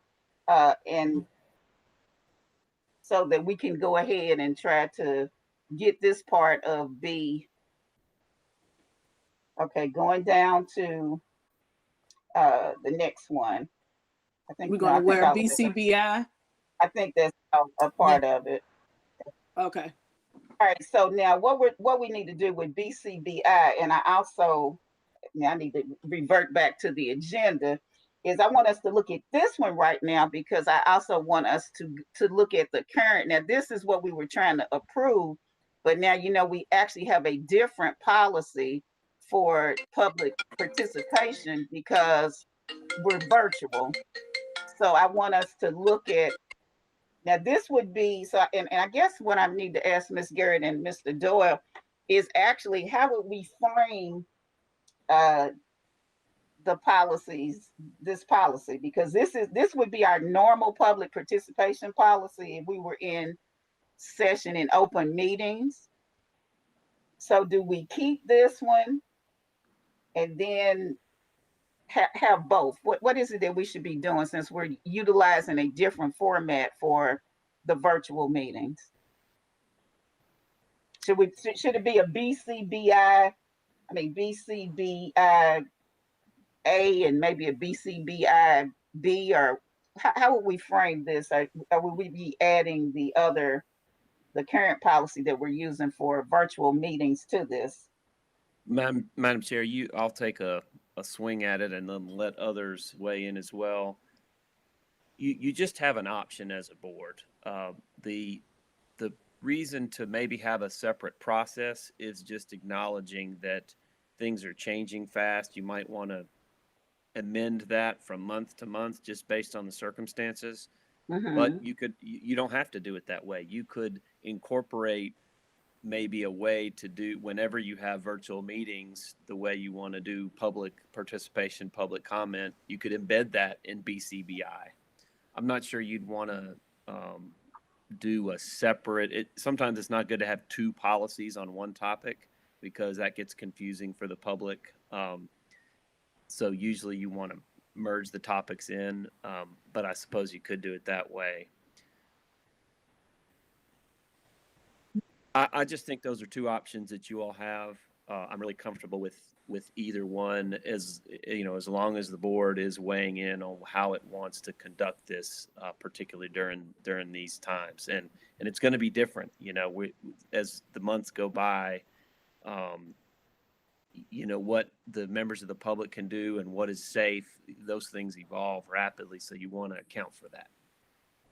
Madam Chair. Madam Chair, I like your idea of like A and B part, or, one or two, but, or even if we could have an asterisk at the bottom that says during,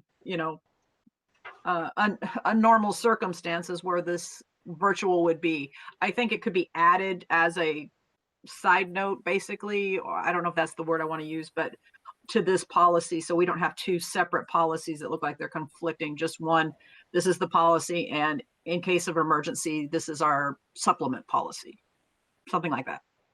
agreed. Ms. Garrett, what in on this? I actually agree with Clem. There are two ways that you've seen where we can embed it in the current policy, or we could create a regulation that would be attached to this that would actually be solely endemic to virtual.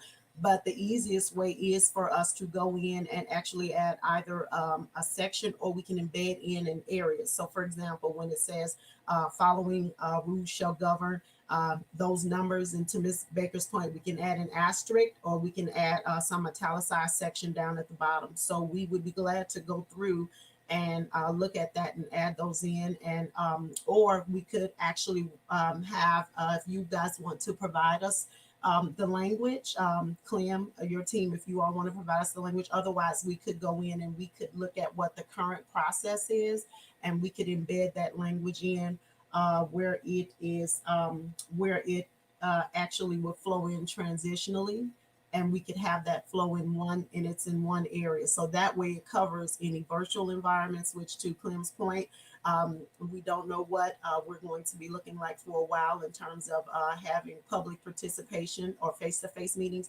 So those changes would cover if we end up going back into this same similar virtual setting. Or if the board decides that that's another option, to your point, if we have an emergency situation, so we would already have it covered. Well, I know we GSBA, we had our operational meeting, I think it was Wednesday, and I know GSBA was actually trying to petition to get something changed, I guess, to even address virtual meetings, period, whether we're in an emergency situation or, just having to do them. Because right now, we were able to have virtual, allow board members the opportunity to call into meetings, but that was based on, I think we were allowing them 2 a year if they were sick or something to that effect. So so anyway, however we need to put that in there will be fine. And I think what we need to probably do is we actually have the public participation meeting, that part on there. I also wanted the board to look at that and see if, do we agree with what is there? But very quickly, I actually have all the B policies here with me.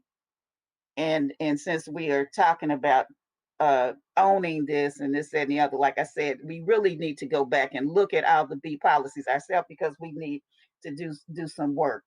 And one of the things that we didn't, that's not on here, that I guess we were talking about, I get you all were adding these changes. One of the things that I thought about, something that we needed to consider, and I believe Dr. Anderson had mentioned this. This is on policy BBA.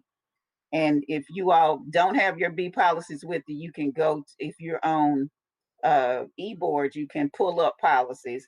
And one of the things that I thought about, which is the chair and the vice chair. And so currently we have the policy that the chair serves 2 years and the vice chair serves as 1 year. And I actually was thinking about maybe possibly, just my opinion, in looking at making a change there, because this is my first time being the chair, and it actually really does take a couple of years, because this is, I'm about to come to the end of the second year to really learn to be the chair, because there are so many additional duties and responsibilities that the chair has that others may not be aware of. But but we change the vice chair every year. Personally, I think that, but that's the board's decision. I actually think that the vice chair's role, and I know it's some of the other boards, the vice chair serves at the same length of time that the chair serves, because there is a lot that it entails. So you all might want to look at going back, looking at BBA, looking at that and seeing if you want to make a change, and even going back to BBBA. Number 7 too says something about that the board members, the duties that they shall inform the superintendent of our requests for appearances at schools. And I truly believe that that is something that we need to do. But I had written some notes out here and added that maybe board members should also inform the board officers or another board member or the board secretary about going to visit. Because one of the things that I think that when we come on the board that we take for granted is that because we're board members, that we can just do certain things because we're board members. Now, as Ms. Bowles mentioned, we only have one employee, and that really is Dr. Beasley. So you just can't pop up at a school just because you're the board member and think you can walk in there and go through the school and do what you want to do. Now, right now, you can't do it anyway because the schools are closed. And I also discovered on I believe it was Wednesday or Tuesday, that when I went to the central office, I couldn't just walk up in there because Dr. Beasley, you got to share something with us that I didn't know that we need. First of all, you got to be scanned to come into the building. And I didn't, and I had already been in one building and I had been scanned, the one across the street. But then when I came to the central office, I didn't realize that I needed to be scanned again. Well, I can't think of the gentleman's name, but he told me, but you all have a little QR code. And he said, well, you know, you need to put your phone up to this and you need to, you know, answer all the questions. Well, I didn't feel like answering all the questions because number one, I didn't know. I thought maybe the questions really might not even pertain to me because I didn't know if you had something in place for the staff. So I was trying to ask to take my temperature and let me in because I'm just here to sign some papers. And so I think that, you know, you all need to share with us what it is that we need to know in order to get into the building. And Ms. so Goree, if you remember, we used to do that when Ms. Burrow, when we first got on, we would call and we would just say, hey, Dr. Anderson, or hey, or whoever, I'm going in the building today and such. I've informed the superintendent, but I'm just going to let you know, Ms. Goree, as the board chair, that I'll be going into the building. So we used to do that. Yeah. And I think that's a good practice. That way that keeps us, you know, ethically correct and, you know, not getting in trouble. So, well, this one now that we have our own person, board operations person, I'm gonna just be honest. I really don't want to know all that responsibility. You all can just let her know, and she can let Dr. Beasley know I'm still whatever. Call you. We just need because anyway, like I'm I still said, gonna call you. the other day, all I wanted to do was just sign the 10 papers. And the funny thing was that it was actually somebody standing outside there with us that was trying to serve us. And luckily she let me in because I would have also gotten served. I didn't want to get served as well. So Don had already told her that I was coming over to sign the paper. So she did go ahead and scan me and let me come in to do what I want to do. Because like I told, look, I'm not even trying to be around people. I'm going through treatment. I don't even want to be around anyone. So I just think that it would be a good good practice if you definitely, you know, let him know or whatever. I just let somebody else know so that in the event that something happens, that you don't get, that you got a little backup and you don't get blamed for, you know, being disruptive. As a matter of fact, I think you all might have even seen an email that came from somebody this week where that person is actually one of our employees, and apparently they didn't know the procedure either. And then they just kind of started copying some people. So that's BBBA. Dr. Beasley, did you wanted to say something? Well, I was just going to say that the app that you refused to do when you came to the board central office is to help us to do contact tracing in the event that someone ends up with the virus. We'll know who we need to contact. So, Ms. Goree, the next time, please adhere to the process. We know it takes about a minute or so, and you know, and sometimes it feels like you've got to do it from building to building if you're going to several buildings. But just think about what we're trying to do. If there is someone who is exposed to the virus and you've been in that person's vicinity or interacting with that person, at least it gives us in that building, it gives us the information we need to contact you so you'll know what you need to do, go get a test or et cetera. So follow the rules, Ms. Goree, follow the rules. Well, Ms. Goree didn't know what the rules were, and I just figured that whatever was in there, all them questions that y'all wanted answered was something that related to personnel. So that's why I said, let me just get Dr. Beasley to send the board the information. So yeah, I think Don sent it. I think Don sent it to everyone. So I was like, Lord, I'm gonna be out here all day, because otherwise what I'm gonna tell y'all to do the next time, just stick whatever it is that you need me to do, just stick it out the door and I'm in the parking lot, because I actually was at work at that time on my lunch hour and y'all were actually holding me up. So anyway, I'm gonna go real quickly. Look at BBBBB. Can I ask a question from 3 statements back about the public participation? Is there a reason why the public can't ask their own questions? The public Are you talking about the new policy that we have? Talking about public participation that y'all were talking about 3 sentences ago, or whatever, when I was trying to raise my hand. I want to know, is there a reason why the public cannot ask their own questions? The public can Since ask we're their own virtual. question. No, Ms. Dawn reads them from the computer. So why they can't come on like we do No. here and talk to them? Yeah, there is a reason, because right now we don't have a platform, and that's what I was saying is that's why I was asking, do we want to? We're gonna look at that one. We're gonna look at that one. It's on the agenda. So that is why I wanted your input. But can I get through these B's real quick? Since the BBB, it's the next thing on the agenda, I believe. But anyway, we have BBBBB, and this is for the new board members. There's a new board member orientation. And real quickly, I believe that we need to schedule Ms. Hill, and we need to schedule Dr. Haney for the new member orientation, there is one that's going to be in November, but I'm not sure if it's going to be virtual or not. I'm going to find out that information, and we'll get back in touch with you all about it. And also, I'm not sure, Mr. Doyle, in the past, I know that we have actually had our new members, I don't know if you had like some type of a little orientation with them, or I remember one time we did that. And I know generally we try to take them around the school district so they can meet the different department heads, that type of thing. I don't know how we'll deal with that.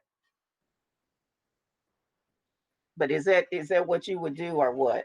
Sure. We'll be happy to do anything. I have not had a chance to meet either of our new board members, so it's Okay. nice to see faces this morning. But we'll be happy to make sure we help the new members get started and up and running for January for sure. Okay. Well, I'll just skip all the way back to Ms. Williams' question, since that mainly I wanted to cover that for the new members, and ask that that you all, the board, go through the remainder of the B policies and read them so you understand what our duties and responsibilities are. So let's go back to what Ms. Williams just asked, the question about why the public can't ask their own question. So wait a minute, let me see if I can move And back. Madam Chair, can I make one point as we lead into that conversation? Because that effectively leads us to the last item in this segment. Maybe we can take a break after this discussion. But the main thing would be just to come away with guidance for next steps on B policies, but also on the public participation, which is a B policy as well. Okay. So Ms. Williams, if everybody can click on the next item on the agenda, which is BCBI. This is what we added. And this is the question that I was asking about. What do we want to do with this? Do we want to, Ms. Garrett's, and I think Mr. Doyle mentioned, use the word embedded. Do we want to embed this in the current policy since what changes? Ms. Williams wants to know why the public can't ask their own questions. Well, one reason I think, and Dr. Beasley or the rest of you all will have to help me on this, is they can't ask their own questions because of the platform that we use. Because we're not, as I was coming on this morning, I was asking, like right now we have staff that's having to come to work this morning in order so that the public can see this, because they are connecting us to YouTube. And so I see Ms. Dawkins put something in the chat. She said that's correct, Ms. Goree. You are correct. Yeah, I saw that. So what it is the platform that we're using. So if we switch to Zoom, I believe that we can, then the public can do that if we want them to do that. But I think that I'm not sure why we're not in Zoom. I think that Dr. Beasley and them have to make a decision. Are they trying to? We have Zoom. It's just a matter of you all getting comfortable with it. We're ready. As a matter of fact, I really wanted to use Zoom, but I think you all got to get comfortable with it. And that would give Ms. Williams, that would give the public give us a chance as staff to invite people in, make comments, and then of course, control. Right now, if you get people you can't control using this platform. So we just need to get comfortable and ready to use Zoom, and there's no reason for us not to be able to use it. We have it. Right. So the reason I wanted to put this on the agenda is because, and again, going back to this whole policy thing, and I thank Ms. Garrett and them for writing it up. But I was, saying I didn't, but I felt like that the board had to be involved with, is this what we want? So if you look at what the policy says, the reason that Don is reading the information because we didn't have the platform to figure out how people could come on live to say what they wanted to say. And so basically all that they did was create a policy so that what people are having to do now is they're emailing in their information. And what she's doing is she's taking, generally our policy is people come to the board meeting, they sign up, the first 10 people sign up to speak. We have a 30-minute, we have 30 minutes for public participation. However, the policy also says that the board can allow us to go beyond the 30 minutes if we so vote to do so. So what's happening now is the public is emailing their comments in, and they have a certain period of time from 8 a.m. until 5:45 before the board meeting starts. And so what she's doing is she's taking the first 10 comments and then she's reading them into record because we don't have the platform to use Zoom. Now, again, I didn't know you all were waiting on us. That's what I say when you all involve us. I didn't know you were waiting on us because I'm never gonna understand how to use Zoom. Somebody I'm gonna have Dr. Rump Carter to give me a tutorial. I can't even, I'm doing good to try to handle this because you are putting stuff in the chat. I got bifocals on. I can't read and try to have a meeting and do, it's too much for me right now as a senior citizen. So I'm welcoming Zoom. If everybody's in favor of us using Zoom, Dr. Beasley's putting stuff in the chat. When I said I can't read, he said it's not complicated. So, so that's fine with me. If I'm all ready to go to Zoom because we gonna Zoom. I'm gonna be singing Lionel Richie and Zoom. So we're fine. But are you all looking at the policy, Ms. Williams? And until we go to Zoom and the rest of the board members, is this all right? I'm fine with it. Ms. Goree, I do Yes. think it's important. What if like we have Zoom, but something happens with Zoom and we have to use Google? Yeah. I do think you should leave like if you have a platform where people can ask their questions, you should allow them to do so, but don't tie yourself in. Let's say something goes wrong with technology and we need someone to read the question. So I think you should at least have that in there as well, just to be safe. That's just my thought. And I would echo that. You probably want a statement that allows for significant flexibility for that reason and many other reasons. Reference was made earlier to a statute that only lets board members call into 2 meetings telephonically, after which they have to get a doctor or medical provider to give them an excuse and that they're out of the jurisdiction and this kind of thing. So we're already having to deal with reality versus what statutes say, and certainly would encourage that. And there's nothing stopping you from just pausing on this for a month or two while you figure out your video platform and other things. So those are all options for you. And even to the point of I'm not in agreement with, because the state statute came up with that about the, about the only 2 meetings. See, I really wasn't in agreement with that because my thing is, I'm gonna just be honest right now, going through my treatment. And if we were live, I don't want you all coming into the meeting because let's say, since I'm just looking at Ms. Bowles, let's say Ms. Bowles has already used up her 2 call-ins. And so now she's having to come to the meeting because she wants to, her vote and wants to do her due diligence. Well, you know what? I don't want Ms. Bowles coming in. I'm going through treatment and she's sick. I really think that, that somebody really needs to address the issue of we don't since right now we're understanding with a pandemic, we want people to stay home, and we tell people that all the time. If you're sick, don't come to work. If you're sick, I don't really want you to come to the board meeting because I'm trying to heal. And some of the rest, we don't need everybody wiped out because of a rule that we have in place. So it looks like right now we're good with this. Ms. Bowles. I agree with what you just said, Madam Chair, about the rule that Attorney Doyle just referenced when it comes to how many meetings we can call into. Would love to see an edit there.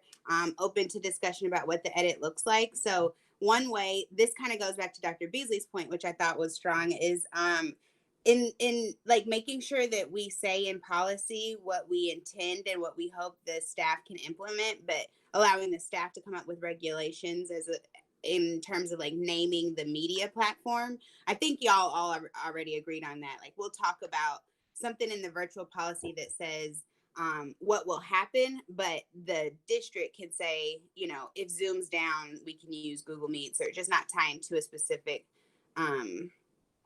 media technology piece. And also just agreeing that this policy would be a good addendum to the existing meeting policy instead of a whole new created item. Let me just respond back to that as well. And I'm not sure with this on Mr. Doyle, though. I don't think I never agree with the 2 meetings, but wasn't that a rule that came up? Was it a statute, or what was the reason that we said 2 meetings anyway? Because I know The Hartley's always statute, are we talking about how 2 board members can participate telephonically in 2 meetings? Is that the number 2 you mean? That Yes. comes from statute. So we could try to address it, but it would be hard to defy it. But I think, as I said, you know, we have to deal with reality, and reality is we're doing the best we can, and every board is meeting virtually right now, even despite what the statute says. Yeah, that's what I meant, Ms. Bowles. That's one word the law says. The law put that in place. It wasn't something that I agree with either. So we can't edit that. The way we're able to get around it is that, you know, everybody is meeting virtually. So, you know, so we're good with it, but that one we can't change. So anyway, Mr. Moderator, you want to let us go ahead and take a break now? Yes, let's take a 10 to 11 minute break, if everyone is okay with that. So we'll come back at 10:30, and I just appreciate all the conversation and input, and we'll be back on track with board governance and strategy, and I think we'll be in good shape. Okay, thank you.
for the staff to develop the draft language for policy BCBI.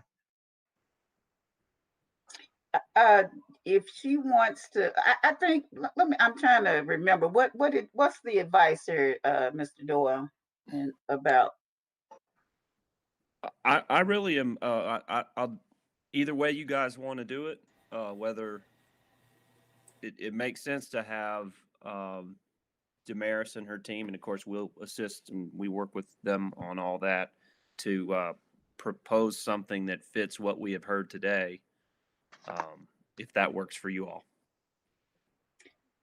I think we just mentioned more so, oh, I thought my camera was on, was to, I think it seemed like we were leaning toward maybe just embedding it in what we already have. So it's just kind of there in the event that we don't, for as long as we stay this way. And then I guess in moving forward, we'll see what the state statutes, what, if anything, changes as well. So so just go ahead and just, I would just say embed it in there, but I don't think that there's any objection to us for me to continue reading it as we have been reading it until we switch our platform. Correct. Thank you. Thank you very Okay. well. And Kevin, thank you, Ms. Gary. Kevin, I think we're ready to go live. We're live, Cliff. Okay, great. And can I mention one other thing too? For policy's sake, if you all don't, if it's possible, if we could, years ago, we used to have a copy, and I'm sure that the legal team at the school district has that Title 20 law book. Is it possible that you all could just make sure that the board members have that? Yes, ma'am. Absolutely. Absolutely. We will, we actually have some extra copies, but what we'll do, we'll make sure we order those, and every year we'll provide you all with a copy of those. Okay, thank you. Okay. That book gets complicated too. We can use some help interpreting some of those things ourselves. That's right, Clem. It gets longer every year, right? I just think that we need to be, because since we've been going on and on about these policies, I think we also, we had not given one. I don't think Miss Williams or Miss Bowles has a copy of it.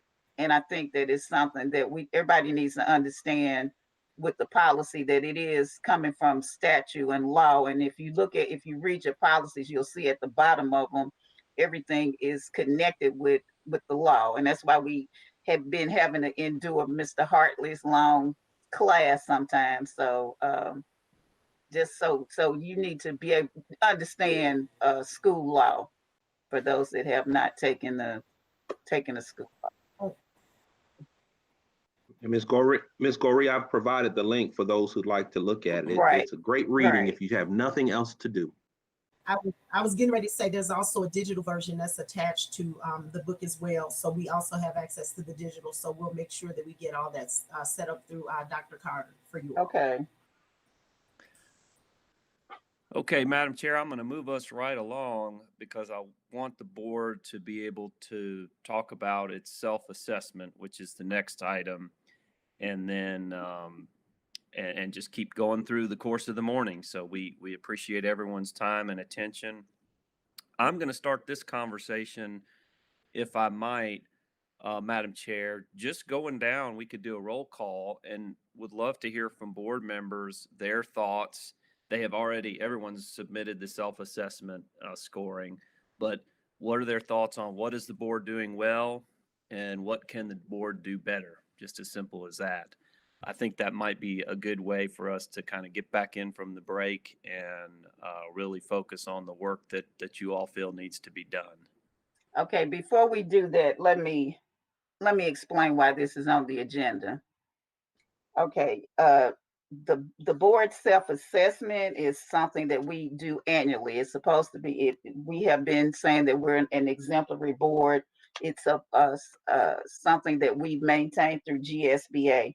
Now, I've been on the board since 2008, and every year we've done this.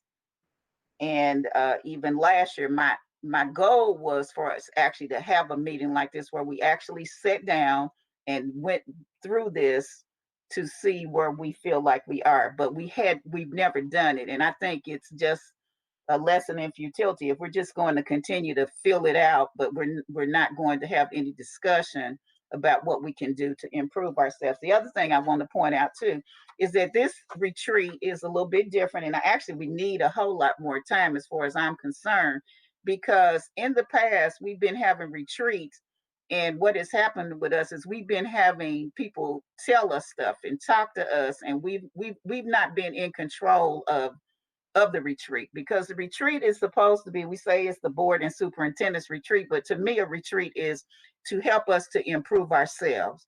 And so the only way we're going to improve ourselves is we're going to have to take time to take the time, put the time in to improve ourselves. So so that's the purpose for doing this. And I actually had hoped that we would have done this before, but last year COVID just kind of just messed up everything, because we just kind of shut down on March the 13th, and that was it. So Mr. Doyle, let me turn it back to you, and you do your roll call. Okay, I'll do the roll call, and then I'll kind of walk through a little bit of discussion, not of the whole 33-page self-assessment, but more pertinent points, I think. But yes, to start us, why not start with District 1, Ms. Bowles? Okay, I was just about to say it is always both a privilege and a challenge to go first every time. But I'm really excited to have this conversation, and I think our board does a lot of things well. I think that we are collectively engaged. I think that we are like in our engagement, we're collaborative, and so we talk a lot across lines of difference, and I love that. And I think that when it comes to our deep love for the scholars in our community, every single board member wakes up every day wanting to do what's best for Clayton County Public Schools, and the students and families. When I think about ways we can improve, I think about those 3 buckets that we carry in our job description. I think about those all the time. How can we be better fiscal stewards and conduits of the public trust?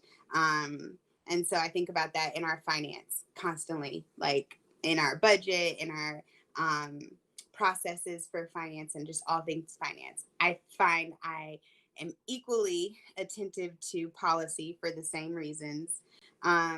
And I think that we have room for improvement in those 3 buckets. So the ways that we support and collaborate and give feedback with the superintendent, the way that we review policies, and the way that we oversee the budget. I think our student and family engagement is really awesome. And a lot of our board members are like, I learn a lot from watching the way that our board makes sure that we prioritize the voices of the people. So I'll pass to District 2 at that time. Thank you, Ms. Bowles and Madam Chair. Once again, I think we work great as a board. I think we're all passionate about particular areas. And I think that if we are going to be passionate, we still need to be respectful of one another. I think we can improve on our respect factor for one another. I think also that as a board, we do a lot that people don't see, that working in the backgrounds and supporting our superintendent and all of his endeavors and all the things that's happening in this now normal. We can improve on relationships with one another. And we need to spend more time not just working together, but learning each other and all our triggers and the things that we're passionate about that you can't get upset about, because we are all working for one cause. And that cause is our students, our faculty, our all our constituents. I think we are doing a great job as a board. I think this might be one of the most highly trained boards that we have had in the past. We have had, and I think that we are really going to move this district to where this district needs to be. But even though we're passionate about a position, we still need to be respectful to one another. I think our respect factor need to improve with one another. I know I don't say much. I like to learn to listen. And when you listen to a whole lot of people, you learn a whole lot. And to those board members who are coming on, read everything, listen to everything, and you don't have to speak to every subject. That's my spiel, and I turn it over to Jessie Gorby, Madam Chair. I'm not going to speak. I'm going to wait till everybody finishes, and Mr. Doyle, then I'm gonna have to overrule you on this thing, because what I'm gonna do is we are going to go through this page by page, because I looked at some of these comments that we made, and so and that's what we really need to do. We need to address ourselves. So I'm gonna pass it on to Ms. Williams. I think I'm gonna let you overrule me too, Madam Chair. So, Okay. District 4, Mrs. Victoria Williams. What's the question? What am I answering? What we need to approve on? What is the board doing well, and what do you think the board can work on doing better? Okay, what are we doing well? We're working on communication better, I feel. And we do get along to a certain extent, even though everyone has their opinions. And what we need to work on, I think, is certain, like, people suggesting stuff and making comments about stuff that need to be changed, and then it's not getting voted on by everybody to see if that's what everybody wants, and not just that one particular person. So one person could say they wanted something in red, somebody else might think they wanted it in black, and then they'll put it in red, and we all looking like, who voted on a color? Red. We don't want no colors, you know? Red. So, no, gold, but, you know, that's neither here or there. And the advice I have is to have very thick skin and to read, because you get very little thank yous, but you get a whole lot of criticism. No matter where you go, no matter who you talk to, it's going to be something that we did that we didn't even know we did, whether it's grocery store, corner, wherever you go. So your skin need to be thick and have patience. That's it for right now. I can add to it later. District 5, Ms. Burrows, are you with us? She is. She is. Ms. Burrows, do you have anything? Oh, there she goes. Okay, here I am. Again, Ms. Gorey said something earlier about reading your materials before coming to the meetings. And I just wanted to get back on that again for the new people, because if you don't read, then you have to ask a whole bunch of questions and things that you should already know because you read it at home. So that's something for the new people and some of the old ones if they need it. The other thing is being respectful of everyone or anyone. You know, when we first got on the board, I knew nothing about board matters. And people referred to us as if we were some kind of great people, honorable. I said, wow, I didn't know I was honorable. Don't let that go to your head. That's all I'll say about that. I'm going to miss you guys when I'm off the board. And I may show up one night, especially if something great is happening. Don't look for me on a bad news day. I only bring good tidings to Clayton County. So I will show up at a meeting at some point, but I don't know when. That's all I have to say. Well said. Ms. I guess Baker. it's me next. I'm just going over this. My one thing was I would like to hear more for the people who don't think that we're doing as good as we should be. I tell people all the time, I can't fix what I don't know. So I need to hear from them why it is they're voting against something, or they don't like, they don't think we're doing as good. So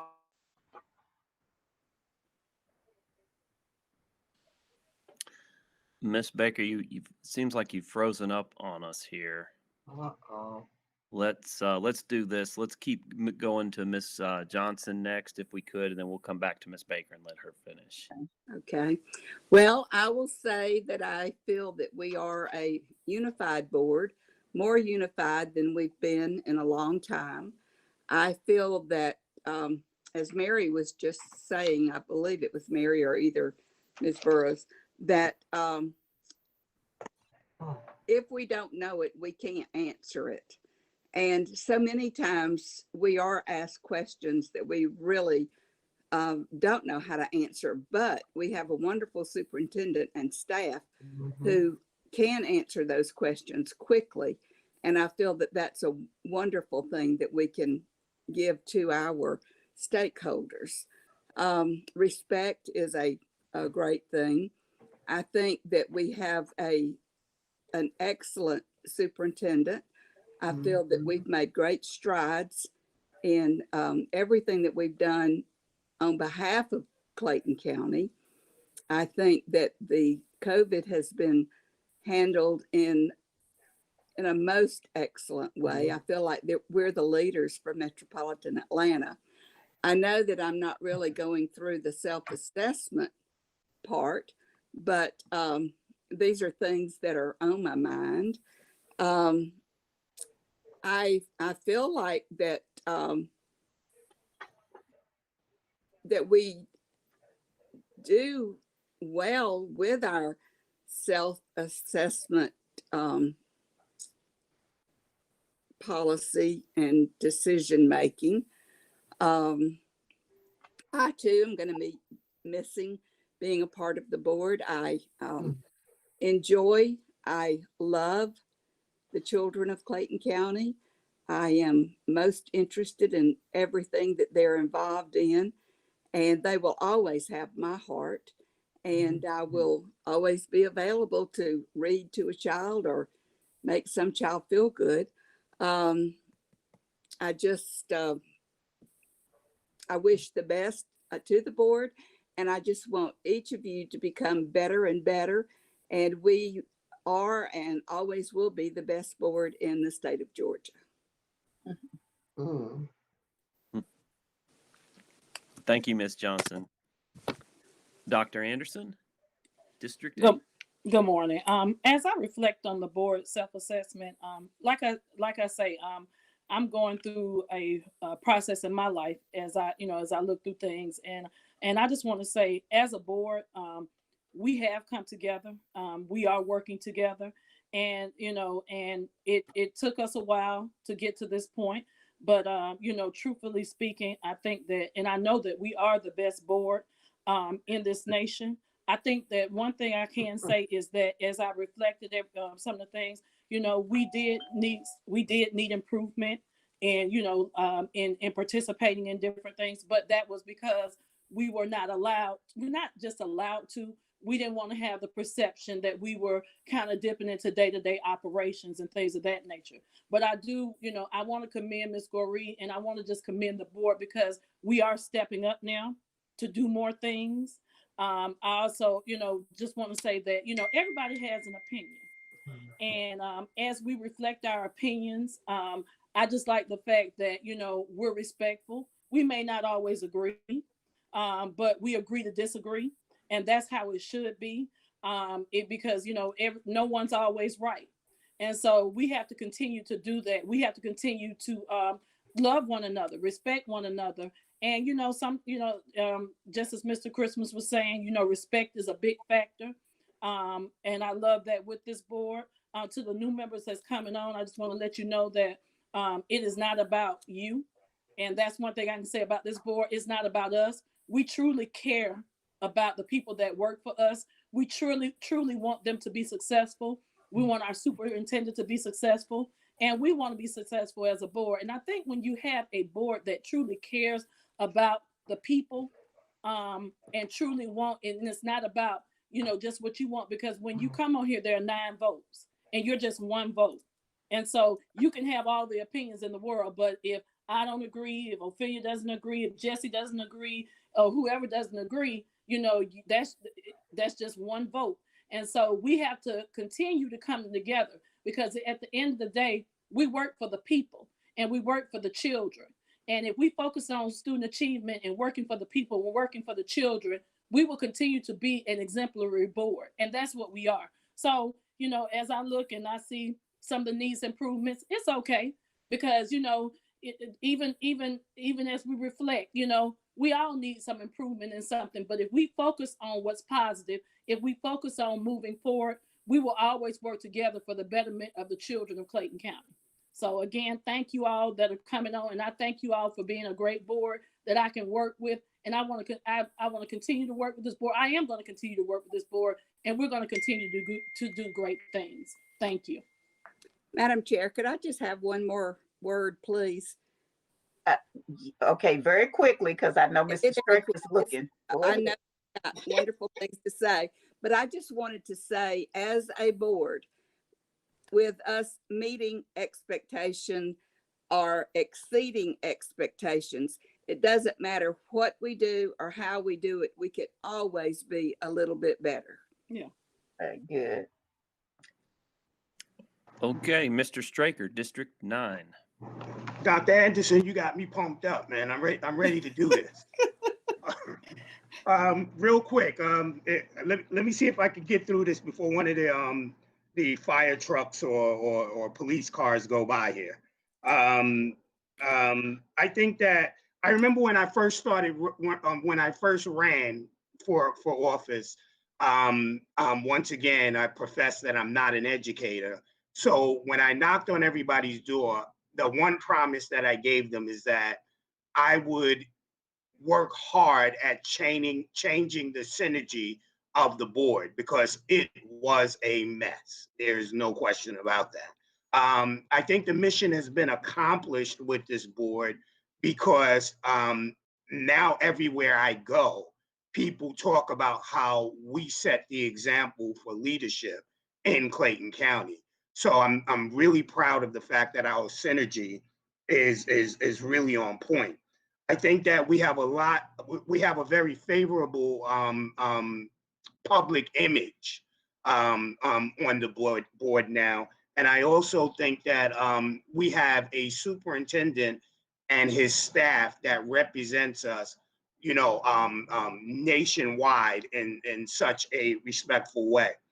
The only improvements that I would have for the board is, like Ms. Goree alluded to, I think that the retreat should be made a lot more, it should be structured a lot more towards self-improvement and board activities, as opposed to informational. The board meetings are used for information. The retreat should be used for workshops and improvement. I think that I would suggest that we as board members do a lot more research before we begin to put our mouths on stuff. Do a lot more research to see what's out there already before giving suggestions, ideas, and direction.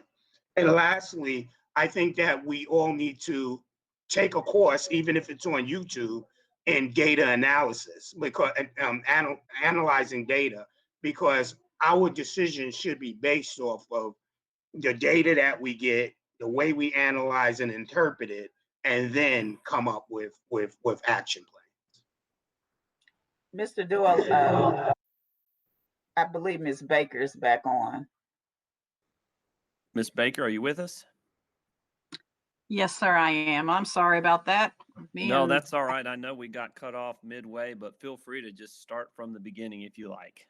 I was just saying that a communication better for the things that I saw on our evaluation, where some people thought we were doing really good, and then we still had people who didn't think we were doing well enough. And I would like to hear from them on those items, so that, like what I was saying before, we can't fix what we don't know. So I need to hear your opinion. I don't always have to agree with you, but I need to know where you come from, and that would be my my evaluation of the evaluation. Next, for the new members coming on, and I've said it before, I'll say it again. I will tell you right now, I have an opinion about everything. And if I don't, I'm probably making it up as we go. But I have had to learn personally that I don't need to give my opinion about everything, because I need you to understand my opinion on stuff that really, really matters to me. So, I like some other people are talkers, and I could take up this whole time, but I have to stop and I have to make sure that I listen too. So that would be my advice. Okay, so I'm ready to overrule you now, Mr. Doyle, and go through this assessment. Okay, very good. But before you do that, Madam Chair, I was just going to offer the observation and give a framework for the document. Just very briefly, this document is broken into 8 domains, and I'm not going to list all of them now, but I will just point out that something that jumps out is that 2 of the domains, many board members had concerns, I think you could say. Board members are asked to mark each indicator under the domain with either exceeds expectation, meets expectation, progress but did not meet, or needs improvement. And in the domains of strategic planning and also board meetings, that's where I think you could say that the red flags were. And Yes. so I definitely would focus on that. And it is fine to go step by step through the document, Madam Chair. Okay, At this I'm not, point. we actually probably need about a 6-hour meeting for this one, but that won't happen. But what I wanted to do, since, everybody gave their opinion, the one thing that I want to say about this board that I think that we do very well is the fact that I think that I know that we're united, and it doesn't matter how we appear. We're not always going to have the same opinion, because you all know that I'm probably the most opinion. Well, I don't know, Ms. Bowles, I think, then took that away from me. I used to be the most opinionated board member, so she's a little younger than me, and I don't have that fight like I used to. I'm trying to. As a matter of fact, somebody actually told me that's why, I had opposition this year. They put somebody in the race because they thought I had lost my edge, because I'm not. I'm trying not to be as opinionated. I'm trying to be the chair and trying to be fair and hear everybody else's opinion. So, I'm most opinionated. I used to be the person on the other end, one of the minority people, but I always wanted to be a part of the game. I wanted to be a part of the team. And, and I think it has taken us, we've had a few changes on the board or whatever, but now I can say that we are truly a united board, and we don't always agree. But the one thing that I've got to say, and I'm going to reiterate this for the new people that are coming on the board: read your policies and know some of the policies when you come on the board, because it's all right for, to have an opinion and everything, but you got to back it up with the policy and the law and everything. And also, the fact is, you got to realize that what might be good for another place is not good for Clayton County. And a perfect example of that right now is just looking at the way that we're going about doing our plan to retain, whether or not we return to the to our buildings or not, because what's happening in Gwinnett County might not be what's best for Clayton County. We're very different. But I wanted to try to quickly go through the Board of Education self-assessment, and I'm not sure if what we have in there. I'm not sure if the 2 new board members can see it on e-board or not, but I also made a point. I mailed a copy to everybody, so I hope you did receive it in the mail. That has all of the responses that we gave. And so I'm gonna just start with with domain number 1, and looking at the responses that we felt like that we did. I'm not going to read everything. There were 3 things that were listed, and basically what it is we're looking at, we use our procedures in state law, and the superintendent is the executive officer, and that he acts as the board secretary. Now I see that pretty much we met that, but we did have someone that says that we needed improvement in that area. I'm not exactly sure what the improvement needs to be. So if somebody, I'm not sure who wrote it, but just do me a favor.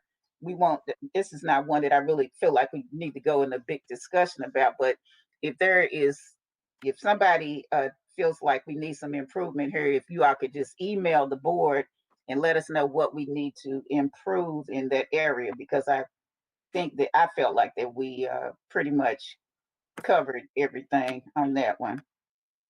And so moving on, this was in domain number 1. And I think we did all right with the second standard. So we did all right. And as Mr. Doyle said, there were some areas that spoke out to us. We had, I think we've done pretty well within the the first domain, although I want to go back to there's the last one that talks about, this is about that the leadership team demonstrates a unified approach to governing the school district. And there are 3 descriptions underneath there.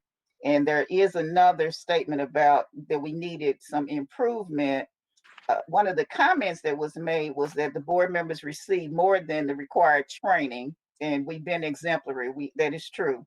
And we also mentioned, again, that was the other thing. One of the things that was pointed out that I'm going to say that I want us to go back and look at when we finish today or Monday.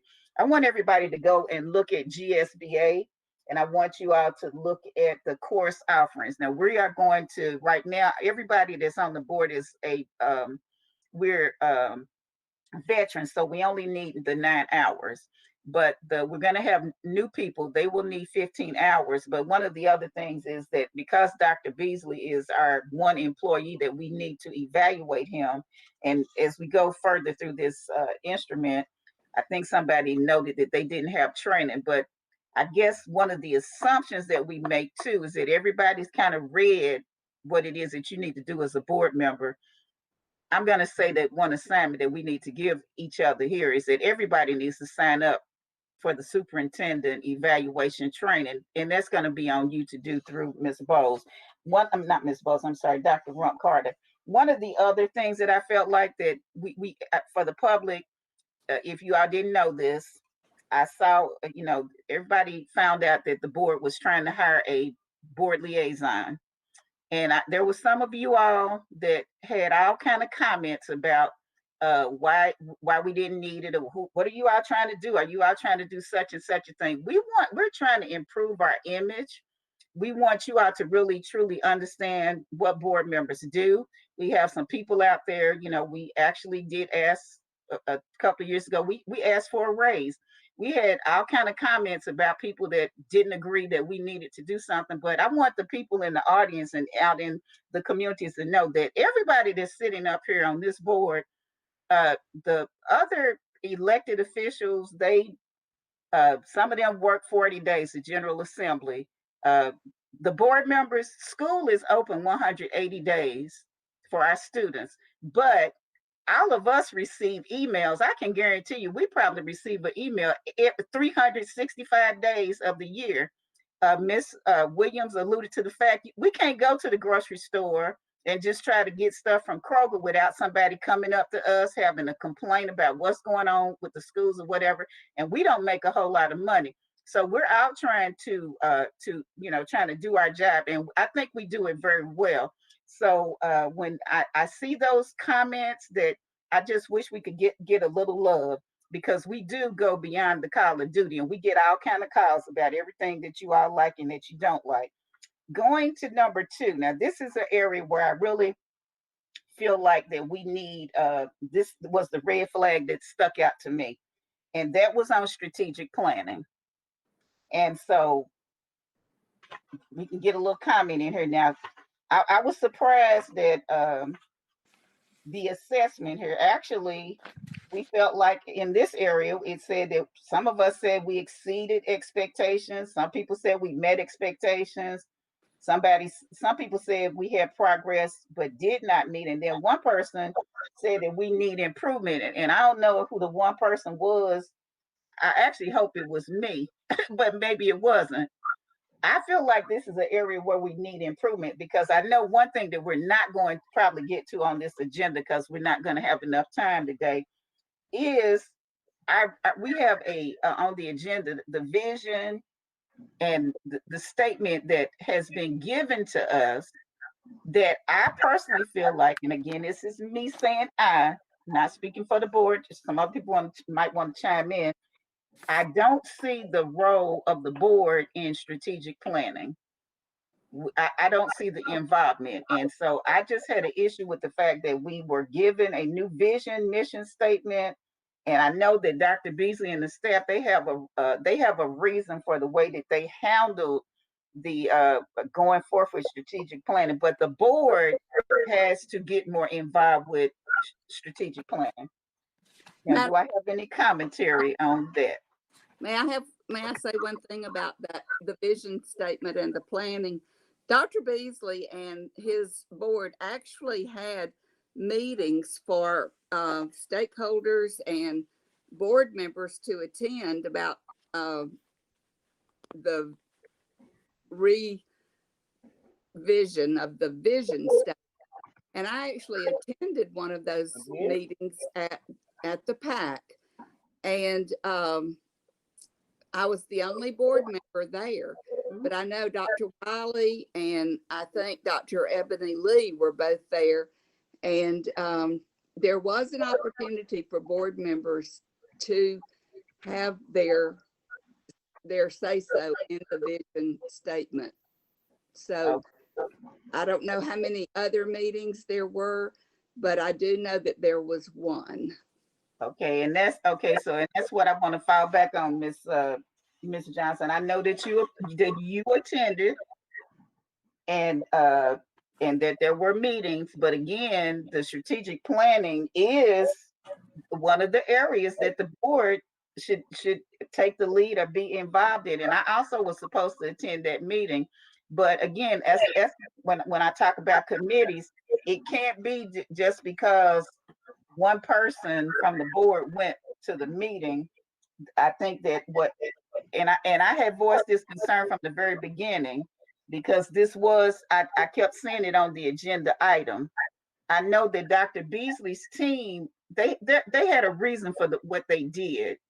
And what I'm trying to understand is what the rationale was, and I don't think that the board that information was shared to the board, because I know that there's a reason that the vision statement is so long. You all gave us some type of I see he's saying you shared an executive summary or whatever, but what my position is with this is that in the past, when we've done strategic planning, the board members have been involved with this from the onset. I personally felt like that whatever the training was that you all had, that the staff had, that we should have been sitting at the table from the very beginning. This is something that I feel like that the board needs to take a lead in. And we're not running it, of course, because we don't do day-to-day operations. Ms. Corey, may I? Yes, sir. Mm-hmm. I agree with that. I think you all should know that every year, and this is one thing we need to make sure we're clear about it. I think training in this process would be most helpful for the Board of Education. But every year the staff goes through a process. Remember, the strategic plan is a living document. Yes. So every year we go through the process of looking at the strategic plan, looking at the goals, the vision, the mission statement, et cetera. And so we do that every year. The process that we've shared, it's not to take anything from the board. It's just been our internal process to bring in to acknowledge the board's role, and we bring it to the board. Now, if there are specific things that this board wants us to do or to lead this process, we're open to that. We just need, I think we've been doing what has been done, or at least what we believe is what the board wants us to do. But if there's something different you all want us to do relative to this entire process, it's a cycle. So no matter when we start, at some point we come back through, whether it be within a year or 2 years or 3 years, we're always going through this cycle. We just need the board to let us know specifically how it wants to lead the process. And then, of course, staff is going to fill in the gaps and fill in the work as we need to do that. That's all we need from this board. Relative to that vision statement, I know we may not have time today, but we tried to include in that vision statement what we expected to see of our graduates when they graduate from high school. And so we did study vision statements of high performing districts from around the world. And there seems to be that the vision for school system should be, what do you want your graduates to look like? And so basically, in summary, we've tried to, through a process, convey that through that vision statement. But again, we always bring it to the board for your feedback, for your input. You all can, as a board, you all can make modifications, et cetera. We acknowledge that and we understand that, and staff recognizes that. And we will always execute the will of this board, the collective will of the board. All right. And even in going back to the vision statement too, as far as the strategic plan is concerned, when we're looking at something strategically, we're also looking at measuring, whatever our strategy is. And when I look at that vision statement, it's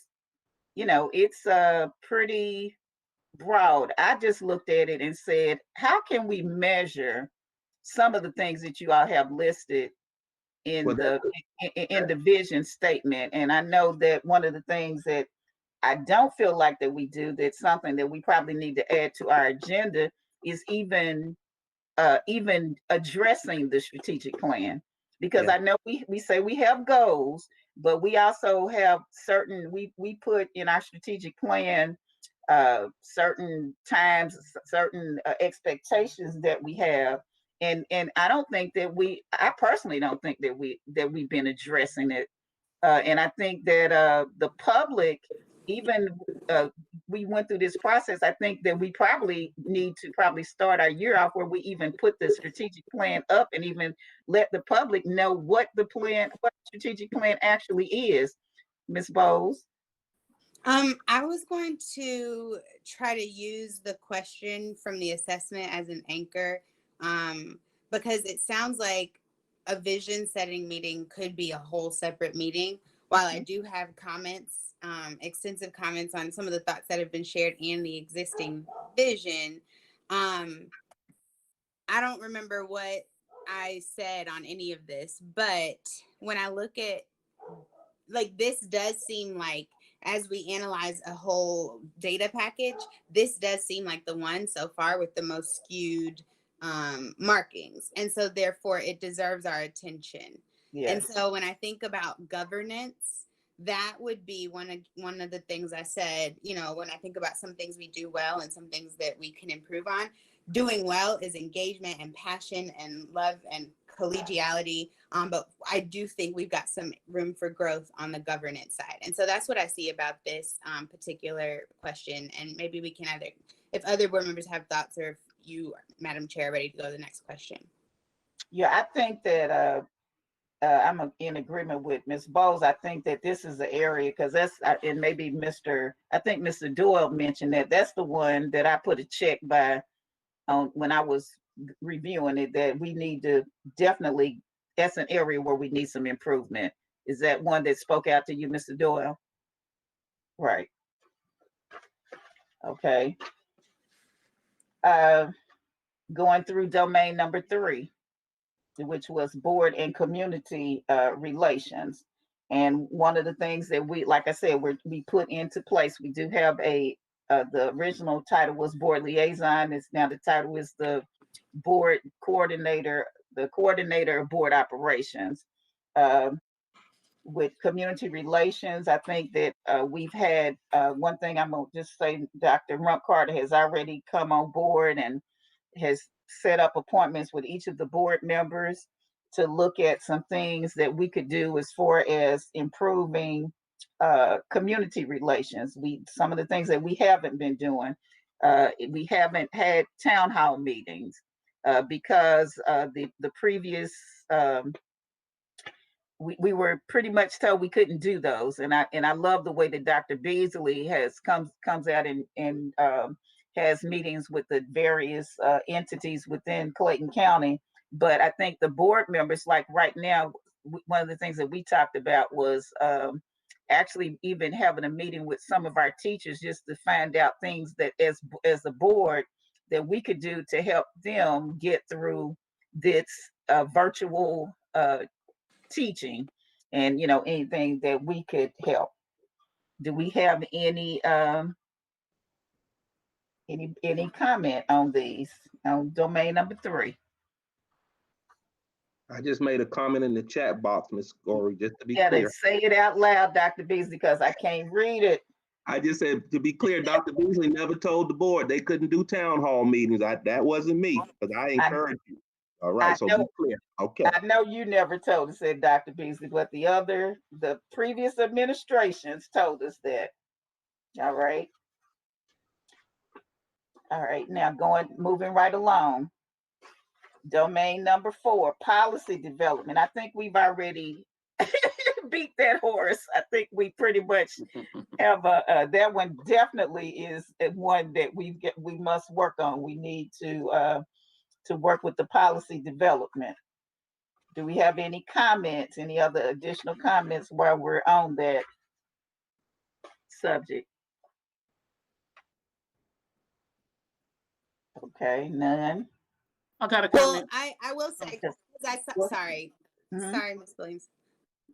I was just gonna say, so all the suggestions that we gave today, we're gonna have to vote on which one we want to implement, or how we're gonna decide on that after this conversation is over. What do you mean vote on? As far as for the policies, we gave like 3 different things that we wanted to do differently for the policy. No, I don't think we need to vote on anything. I think everybody stated, what it is that we want to do, and I think that that we're gonna move forward on the suggestions. We gave different suggestions. Somebody suggested a committee. I suggested doing this little town hall meeting thing here. You suggested people, some coming in, some coming out. I mean, we never got a firm thing on what we wanted to do. So now we'll be confused when we leave here on what actually is happening. Well, we won't be confused in that we're not going to cover everything that we need to cover right now anyway. We'll get together to formulate a plan of action.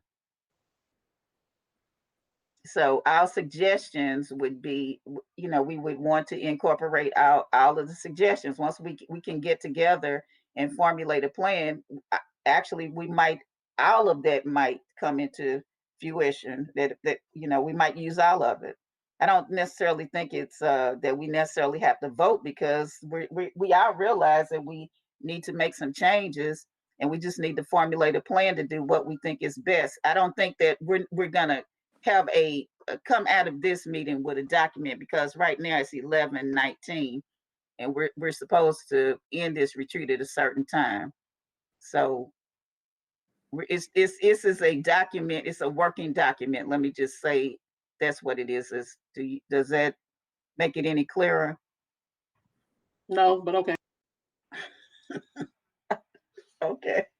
Ms. Bowes, I think I saw your light. Yeah, I was just gonna say, before we transition to domain 5, we had talked about town halls as best practices, and I think the whole board is full aware of all of the reasons we're excited to have Dr. Ron Carter, because she's going to be able to help us with so many of these. But the town hall stuff makes me think about, I don't know if this is a connected domain or what, but even when those things are in place, because there are some board members who find themselves speaking and doing different things, like finding a way to make sure that our community hears about it.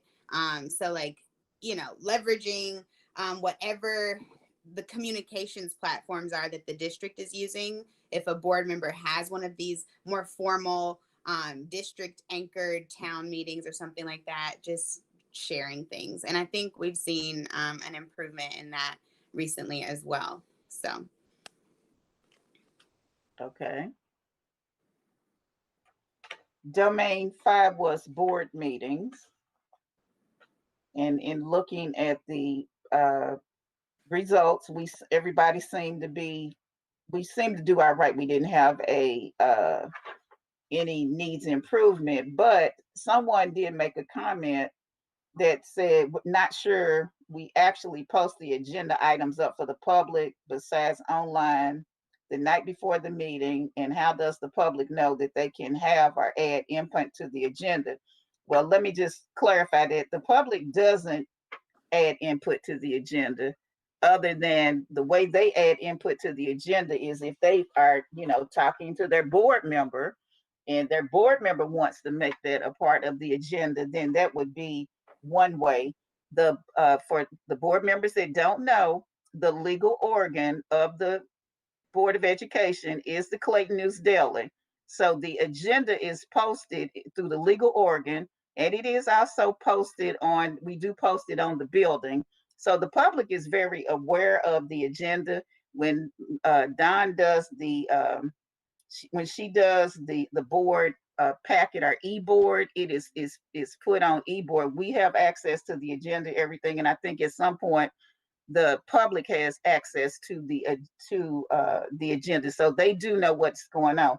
Now, I'm going to say this: everybody on the board has a schedule of agenda items. Now, if there is something that the public wants, like I said, it's going to come through the board member, but I've yet to receive any agenda items.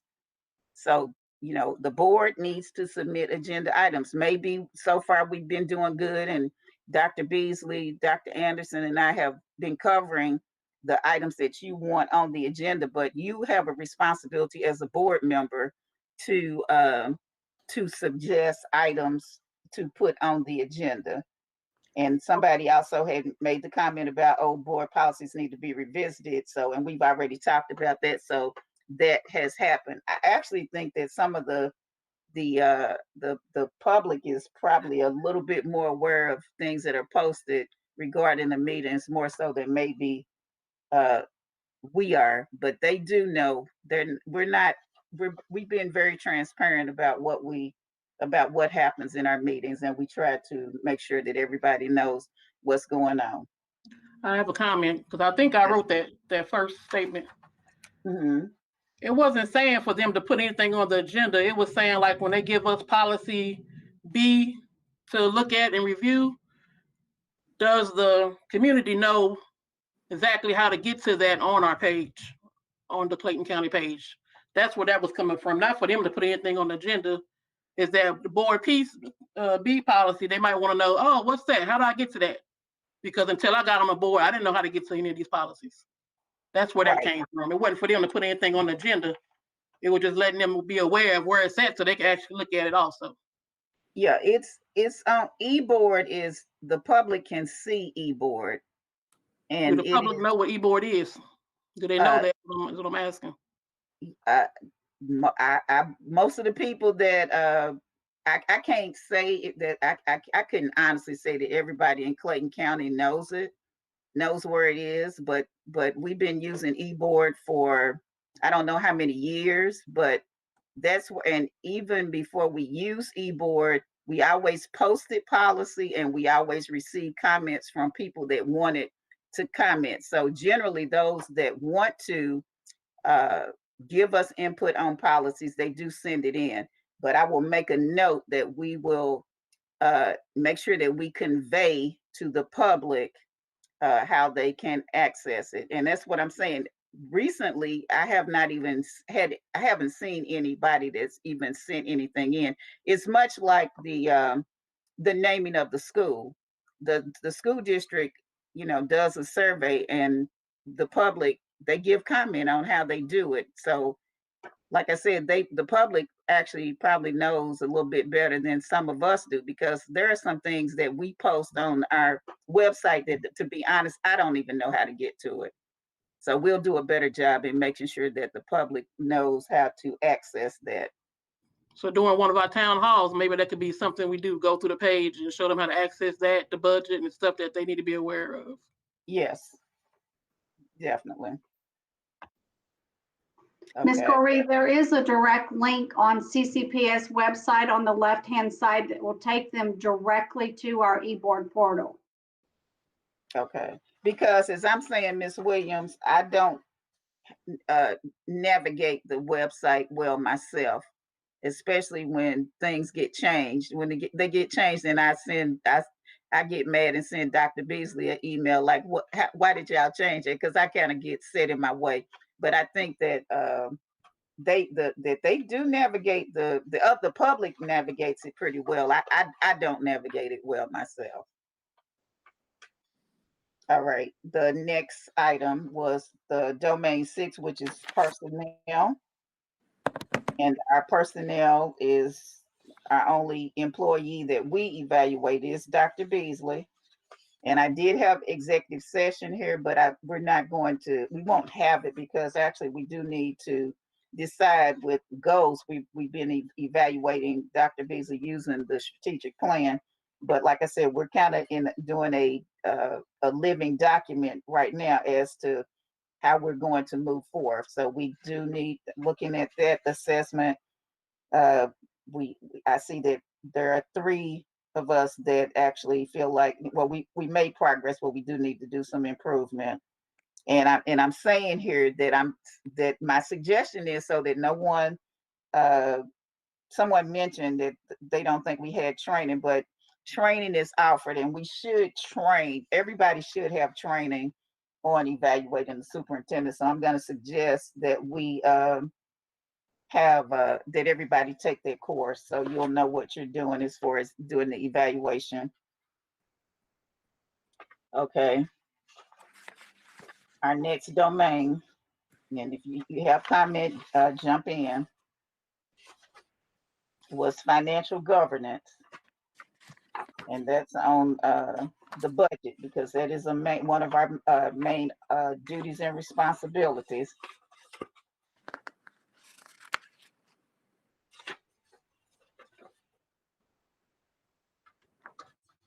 Do we have any comment here? None.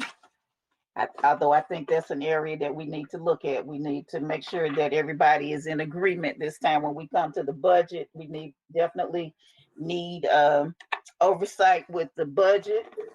And before we come to the meeting, everybody needs to let everybody know what it is that they want for the budget, so we don't have any surprises. Because again, I think that when we're looking at the young, the new, and the veterans, that we have been accustomed to doing to our liking, but we need to be inclusive of what everybody else wants, so that everybody's comfortable with going through the process. Ms. Bowles, did you want to say something? I was just saying, you are awesome and have all of yours printed out already. So when you were asking if people have comments, we might be scrolling, but yeah, I'm sure we have some thoughts. So nothing specific, but I think, you touched on the right point. It's 11:29 and I know we have guests in 1 minute, but touching on the idea that this fiscal oversight is one of our areas of growth. I think that we started some improvements this summer with this process that I hope extends itself into annual pieces. But I'm thinking about budget release processes. I'm thinking about full budget transparency. I'm thinking about the board's review of an annual audit, either internal, external, or both. So I can definitely think of some ways our finance and fiscal stewardship can be strengthened, but just wanted to comment on this domain before we move on. All right. Now you said you all are scrolling. Are you saying you didn't receive this? I mailed this to everybody. We have it. We have it. Okay. Some of us have it right here. Some of us have it on our device. No, I just wanted to make sure because I didn't have your address, and I did, and so I Don, I said, Don, please mail it, because it was 2 addresses that I didn't have. I wanted to make sure that everybody received it. So I want you to actually go back and look through it, and if there are some things that I want to add. And then no, ma'am, I have it. I'm just saying it's on my computer. It's right no, here. I know you all are good. I have to read, man. I can't do all of what you all are doing. Y'all have those young eyes.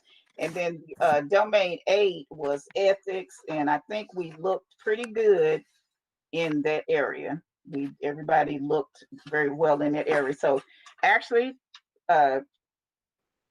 Mr. Doyle, I think we actually went through all of it. And I'm gonna just say, even though, we really could have spent some hours on this, it's just something that I've been wanting to do since we had the needs assessment, for us to actually sit down and look at what everybody has written, and for us to just come together as a board in anything that we want to add so we can improve upon ourselves, and we can do it.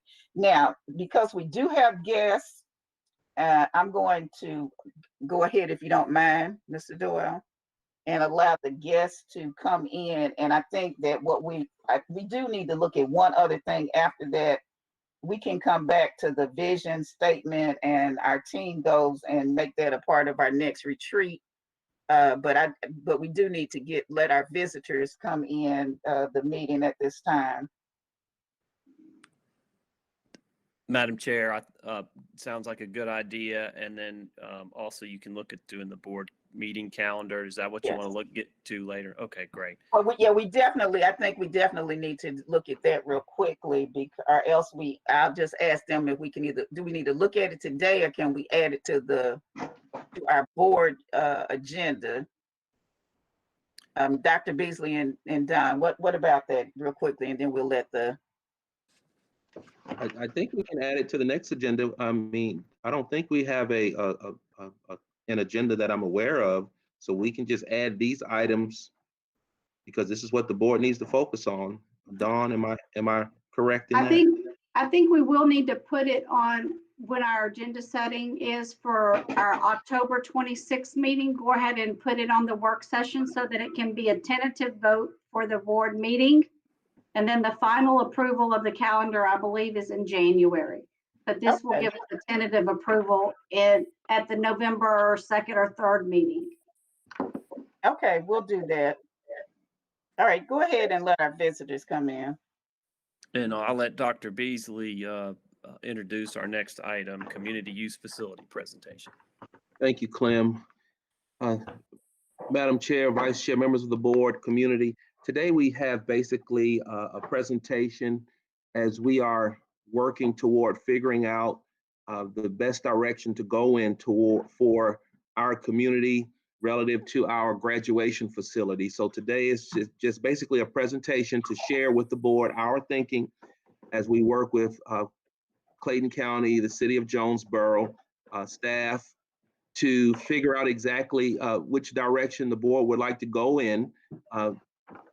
We're looking at several options, and this is one of the options. And so we really want to get the board's thoughts, the board's ideas, feedback, and direction, so we can hopefully at some point in the future, hopefully near future, bring to this board a recommendation that the board will be very proud of. So today we have, of course, Dr. Smith, Ronick Joseph, who heads our SPLOS construction program. We have Chairman Turner, we have Dietrich Stanford, our county COO, and we have Jonesboro City Manager Ricky Clark, all of them have been working with us as we try to figure out exactly the direction, ideas for this graduation facility. So I'm going to turn it over to Dr. Smith and Ronick, and they'll be able to share and of course with our team members, present the information that they have. Again, this is your opportunity to hear our thinking, but to give us feedback and direction so we'll know which way to go. Good morning, Madam Chair, Madam Vice Chair, members of the board, Superintendent Dr. Beasley, staff, and community. Let me put into context the whole reason we're here today, because we had this matter resolved when we planned out Morrow High School, and we expected to put an arena at that facility. And at that time, the capacity was 6,000. The capacity was at 6,000. But when we had our 2019 graduation ceremonies, we realized that we had some graduations that exceeded 6,000 people. So the last thing we wanted to do was commit that kind of money on a facility that would be, not even effective. And at the moment we opened the doors, so we had to rethink that. And over the past year, we've been reviewing some options. one of the things that we did was we got with the county government, we got with the Economic Development Committee, Erica Rocker, and she put together a tour for staff from the county government and staff from the school system. And we spent the better part of a half a day going around to various areas of the county, seeking out appropriate places in which we could consider for the arena. And we looked at Old Town Morrow, we looked at Mountain View, we looked at the properties down on Mount Zion, we looked at the property across from Low Tech on Tara, we looked at big spots venues on Mount Zion. So we did a thorough investigation of potential sites for this particular investment. And right now, we're still considering other opportunities, but we did commit some energy to a particular location that we wanted to present to the board today. And I'll toss it over to Mr. Ronnie Joseph so he can start the presentation so you could understand our rationale, and hopefully we can inform you about what the purpose of the arena will be, and also answer any kind of questions that you might have. And in conjunction with this presentation, we'll have Mr. Dietrich Stanford, the CEO for Clayton County Government, and also Mr. Ricky Clark, the city manager for Jonesboro, give some support to the presentation. So Mr. Joseph. Well, hello, everyone. As Dr. Smith said, we're providing an update on a particular site, being the Perry Learning Center. You received the presentation, so I won't go through it in detail, but I'd like to highlight some of the important facts. And this is a potential partnership between Clayton County Public Schools, and the city of Jonesboro. Before I share the video, keep in mind that this is not a design. Again, we're sort of studying the site to see how a project of this magnitude will fit within the environment.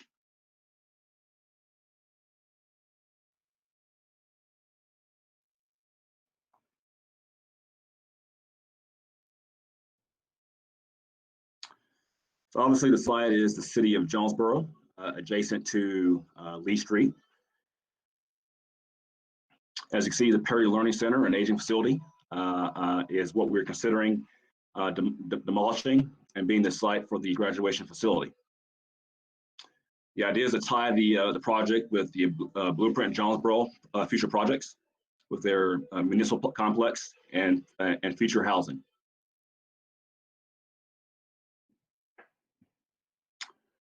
Here's an area view of how a project of this magnitude would fit on the site, with associated parking and tying the parking with the park and ride.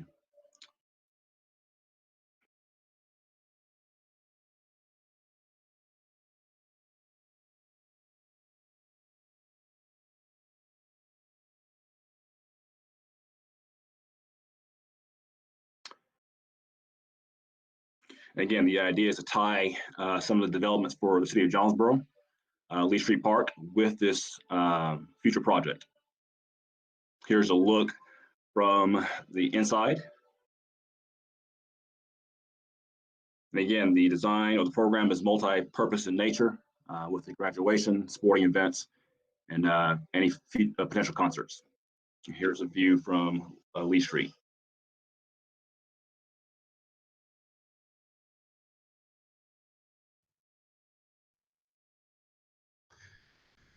Again, I won't go through the presentation in detail, but here's a look from Lee Street. Here's a view from Smith Street and from Fayetteville Road.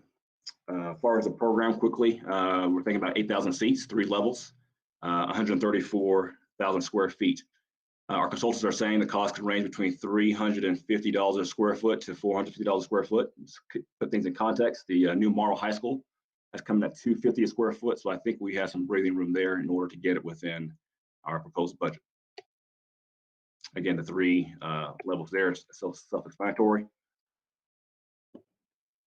Probably the question would be, where would Perry go? And what we're showing here is that we did a preliminary study of the an idea of relocating Perry programs to the old Morrow High School. What we're showing here is that all programs could fit comfortably within the building's footprint. Forward schedule, a project of this magnitude requires a lot of coordination. So in 2021, we would work on the intergovernmental agreement between all parties, study the site, and acquire any necessary right-of-way. The design phase will occur in 2022, as well as the procurement. And then construction will be in 2023 with the expectation of an 18-month schedule.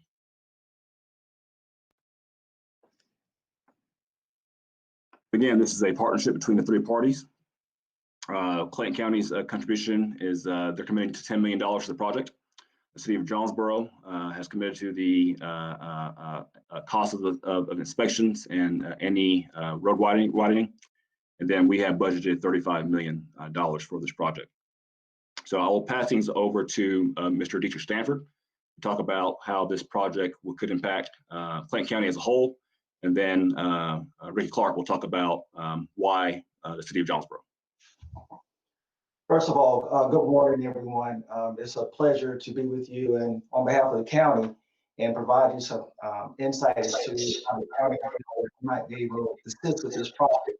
One of the questions that Mr. Joseph and Dr. Smith asked us to provide concepts on is the assessment on this respective project. So on 134,000 square feet facility, we asked our tax assessor to kind of give us some true assessment of what that would look like. Of that, we are anticipating about a $330 million impact on that type of project. Why does that provide value to this overall assessment is that clearly the school system is tax exempt, but however, if you look at a lease for a lease option on this particular property, if that entity is tax exempt, that will provide additional value to our respective community. And so that $33 million assessment plays a huge value there. As it pertains to the county's additional assistance with the $10 million, clearly we see an opportunity to help with the road development and some additional construction. And so therefore there are some additional opportunities above and beyond the $10 million. So clearly we see that we certainly can play a huge role in not just the direct impact with the SPOS money that we're providing, but also some indirect costs with our transportation and development department. Also, just for total transparency, Chairman Turner is in the office with me. You can't see him on film, but he's sitting here critiquing me as I'm providing this presentation. Making sure he's saying the right thing. Good morning, everybody. So I yield to any questions, I guess, at the end, once we kind of get through the presentations about other opportunities the county may be able to provide to this project. Well, thank you, Dietrich. At this time, I'll pass things over to Ricky Clark to sort of elaborate as far as some of the benefits to placing this project in the city of Jonesboro. Certainly. Can you hear me? We can. Okay, great. First of all, good morning, Madam Chairwoman, Ms. Goree, Superintendent Beasley, remainder of the board members and staff. We are forever grateful of this opportunity. One of the things we've been focused on since 2016 is how do we cultivate a sense of community in the county seat. We went to our stakeholders, our citizens, and it was very clear that our residents, visitors, etc., we're looking for things to do and looking for enhanced quality of life. So it was simple for us. We generally focused on 6 areas for economic development. Those areas included job creation. How do we create a market in which we're not just facilitating governmental jobs, but we're facilitating a wide range, a variety of jobs. Then we focus on industry diversification, business retention and expansion, and then economy fortification. How do we survive moments such as these when we're in this pandemic? You know, increased tax revenue. One of the interesting dynamics of the city of Jonesboro is that over 60% of our properties are non-taxable. What that means is we are not collecting a large tax base. However, with everything that you've been seeing us doing as it relates to economic development, from the repurposing of the firehouse downtown that's going to become a restaurant soon. We hope to announce that opening date soon, from bringing Slutty Vegan in, from the city. Now on Monday night, our city council will approve the general contractor for the build of our new city center, comprising the operations of our city hall and our police department directly behind Lee Street. How do we continue to put forth initiatives so that everything around it grows? When we went to start acquiring property for this new municipal complex, we've seen an increase in some cases of 30 and 40% on the homes generally around that area, just based upon Lee Street Park being placed there. And that's one of the major reasons that we're so excited about this partnership with the school district for this new arena complex. We have already began preliminary conversations with the Atlanta Regional Commission, with Mr. Doug Cooker, just looking at how do we continue to build upon Blueprint Jonesboro, and will this arena work? And it's been abundantly clear this arena will work, and it will actually serve as a linchpin for everything else going on in that area. You know, so we are excited. Our legislative body, we've shown through the commitment of our own dollars as we're embarking upon close to $20 million with both Broad Street and this new city center, that we are serious about economic development, and we're happy to partner with the school district on this project. Our mayor is on the call as well. She was having some technical difficulties, but I think our mayor is on the call as well this morning, just pledging her support as well. Well, thank you, Ricky. And with that, I will toss to the board for any questions, and we'll be glad to answer them. All right. I think it's a beautiful plan. My only concerns, I'm looking at, if we have 8,000 people there, I'm looking at the parking. And if you all could mute your mics, because I think if you just mute them. Yeah, okay, thank you. My only concern would be the parking. I'm looking at 2,000 parking spaces.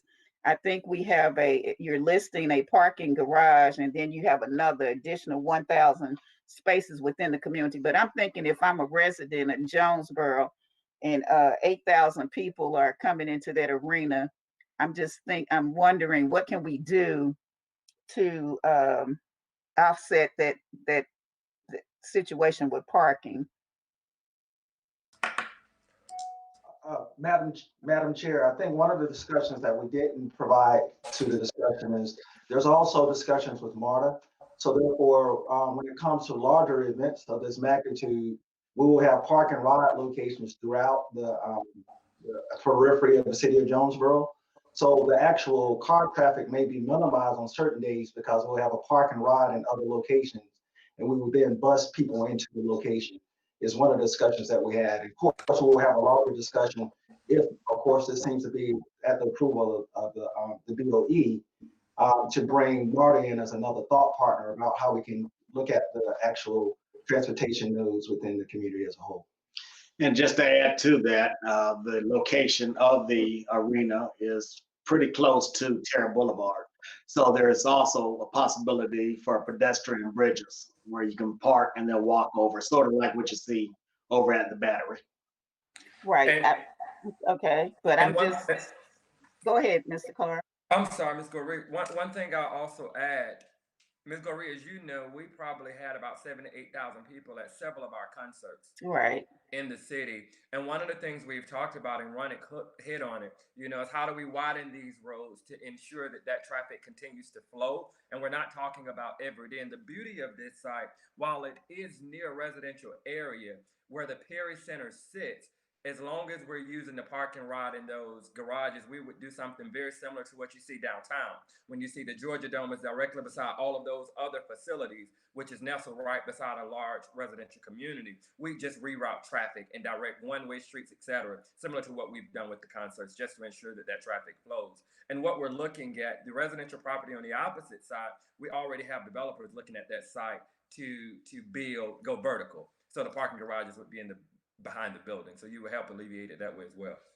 Well, I was just wondering why the parking garage wouldn't be a little bit bigger, because because now that you mentioned that about those concerts that you are having over there at Lee Street, I've been wondering when somebody's going to help us with that parking lot that that's been a bit torn up from where people park over there. Maybe nobody else is going to ask, but we do have a lot of wear and tear. I was just thinking maybe there would be consideration for maybe a larger parking facility, because I'm not gonna want to take Marta if I go over there for a concert.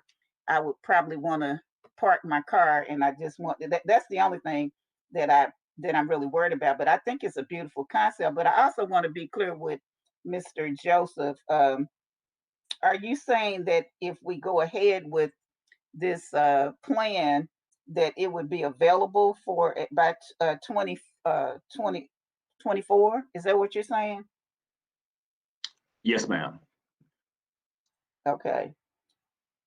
So, and there's some other things that we need to look at as far as, because we've already made the talked about some policies for minority businesses being included in this. So there's some other things that we need to look at. But real quickly, since I do have the mic, I want to ask two questions.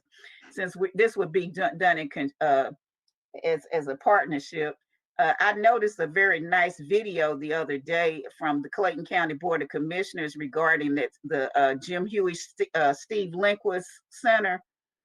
I think it was Commissioner Franklin that she was showing all the new things that you all have done with it, and it's beautiful. And I noticed that wonderful picture of the commissioners that are sitting up there.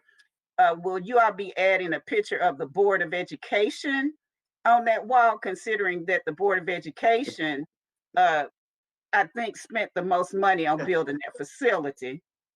So we want our picture hanging on the wall. If we're going to do a partnership, we want to let people know when we do partnerships who really is putting the money up. Madam Chair, I'm gonna get up and let the chairman come sit over here.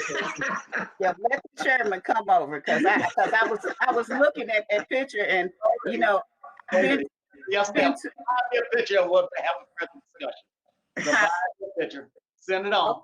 Okay, because you know, I came to a meeting before and you all, some things were wrong, and then of course you made me come to the mic to answer the questions, and y'all told us about how you all let us use stuff for free.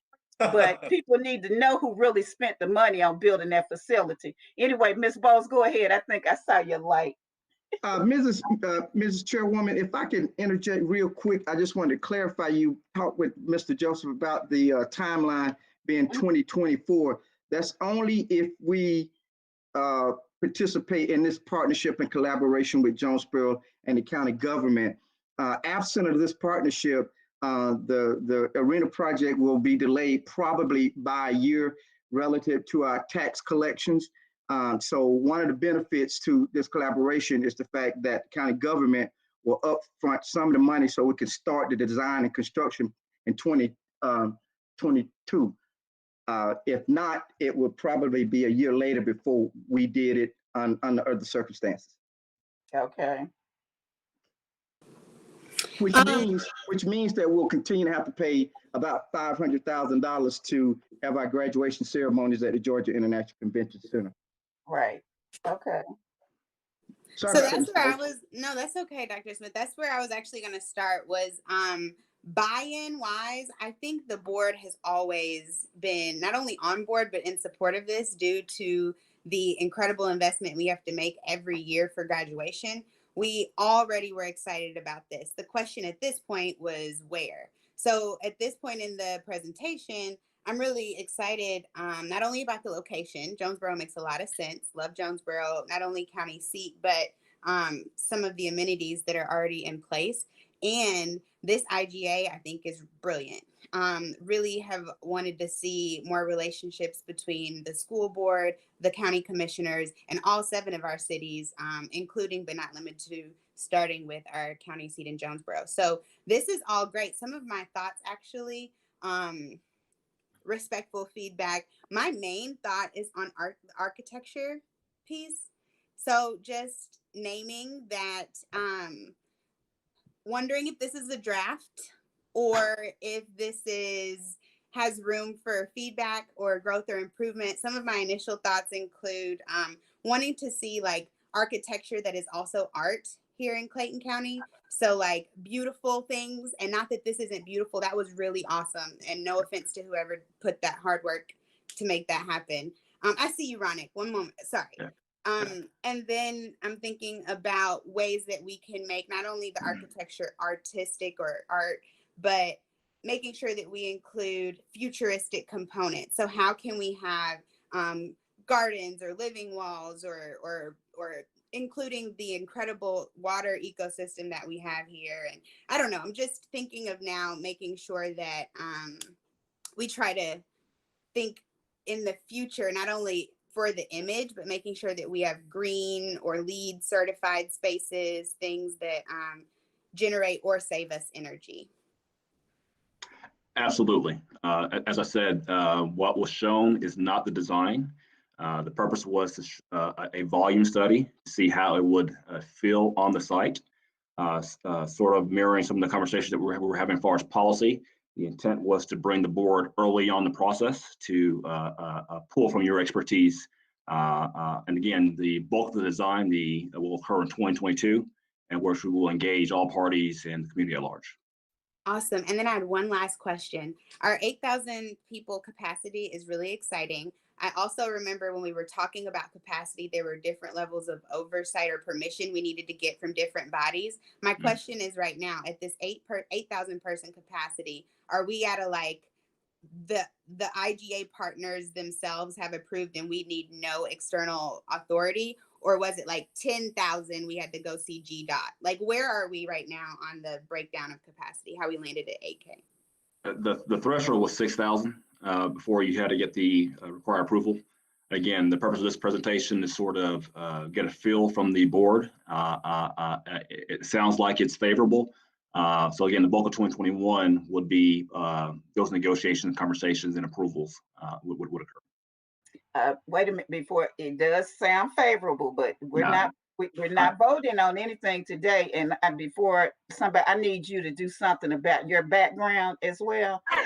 Because we have that falcon turned down, and I'm gonna need that falcon turned up so we can hopefully get one victory. We get a W. I'll flip. Madam Chair. Miss Williams and then Mr. Christmas.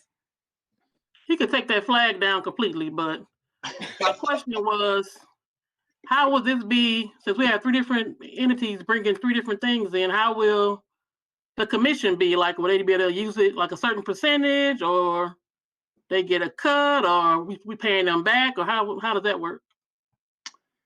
To be determined. Again, so part of the presentation was 2021 was the negotiation of the intergovernmental agreement. So all parties would have to come to an agreement as far as those type of questions. Obviously, the amount of funding will impact those numbers. Some more to come in that regard. Okay, Mr. Okay, thank you, Madam Chair. Thank you. My question is simply, I love the idea of a multi-use facility. Have we thought about other spaces? And the other thing, are we demolishing the Perry Center, and where are we putting those children? Okay. Yes, as Dr. Smith alluded to, we've explored several locations throughout the county. Each has its says of challenges. Part of your second question, the presentation showed that we would be relocating the students and programs offered at Perry to the old Morrow High School. So another reason why we're starting the construction at 2023. Once we move the kids out of old Morrow to new Morrow, that space would be available to receive Perry. Yeah, because the other thing with that is, like I said, this looks like a really good project. We need to consider all things, look at everything, other spaces, and also if we're talking about relocating, because the other thing that I want us to be fair about in relocating people is, let's say we do move students over to the what is now the old Morrow High School. I want us to be fair about the fact that we also have another charter school that's in existence. We don't know how their numbers are going. Now, we've allowed one school to utilize one of our other buildings. And I want to be very fair in that if we have available space that the current charter school that we have, I would also like to see them being able to have an opportunity to utilize that space as well. And then I think the other thing that we need to look at is we need to look at our other projects, you know, how we're going to put this as far as our projects are concerned, because we don't know how our SPLOST money is coming in. I know we also have on the within our plan to build the career center. And I'm just trying to see where we need to, you know, how we need to look about doing these projects, because we spend a lot of money. If, you know, we had an offer to do this building years ago, and we're spending almost $500,000 a year for graduation. And so I really think that this is a facility that is, you know, that we really do need. So we need to be trying to prioritize where we're going to put it at, because we could save a lot of money with graduation. We could have already had that money going toward this building had we, you know, done this, you know, sooner. Although right now, of course, in building the facility, I'm not sure even if we could put it up tomorrow, if I would be wanting to go in there to have graduation, because I think we'd have to have a retractable roof on the top, because because I don't want to be a super spreader, you know, because like right now we need to look at what we're going to do for graduation now, whether we're going to look at it being indoor or outdoor. Those are all some things that we need to think about. But we definitely could, you know, use the facility within Clayton County. Madam Chair, Yes. Mr. Christmas, don't we have some property on Garden Walk by the bus barn that doesn't have anything on it that might be suitable? Swampland. Swamp, yeah. Madam Chair, if I might also include, Mrs. Williams was talking about the split, and she was hinting on the enterprising opportunity. I think the board need to know that as we erect this arena to have a capacity of 8,000, we will be the largest venue on the south side of Atlanta. Henry County county government paid close attention to what we were considering, and they elected to forego a venue of this size and opt for a civic center of a capacity of 2,000 to 3,000 because they didn't want to have a competing facility. So I think with that being the case, the enterprising opportunities are vast. In addition to saving 500,000, you also have to look at the opportunity of how much funding we could earn over the years. Right. I think that question is more, we kind of had that discussion. We just want to know that we're getting our fair cut in what goes up, since chairman is over there away from the camera. And then we know we have all the entities. We just want to know, because I see the fight that the cities have over SPLOST money. So we just want to, that'll be something, as he said, that we'll have to work out as far as that part of the partnership if we go with it. Yes, Ms. Baker.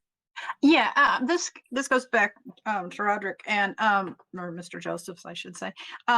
First of all, I got a couple things, but I'm going to start off with, if you want a winning team, you might want to go with the Seattle Seahawks. Still birds, but this is a West Coast girl. We got to go with our team. So with that being said, if I'm looking at the pictures that you sent us, it looks like the parking deck is right under where we can see the cars. So there's a flat surface and a parking deck underneath. Is that correct? Or correct. Are you looking at something? Okay. Correct. The topography actually from the tennis court side down to the parking ride sort of slopes down. Right. So we would sort of take advantage of that topography to have sort of like a lower grade level parking, and then parking on grade. Okay. But again, more to study to figure out exact number of spaces available.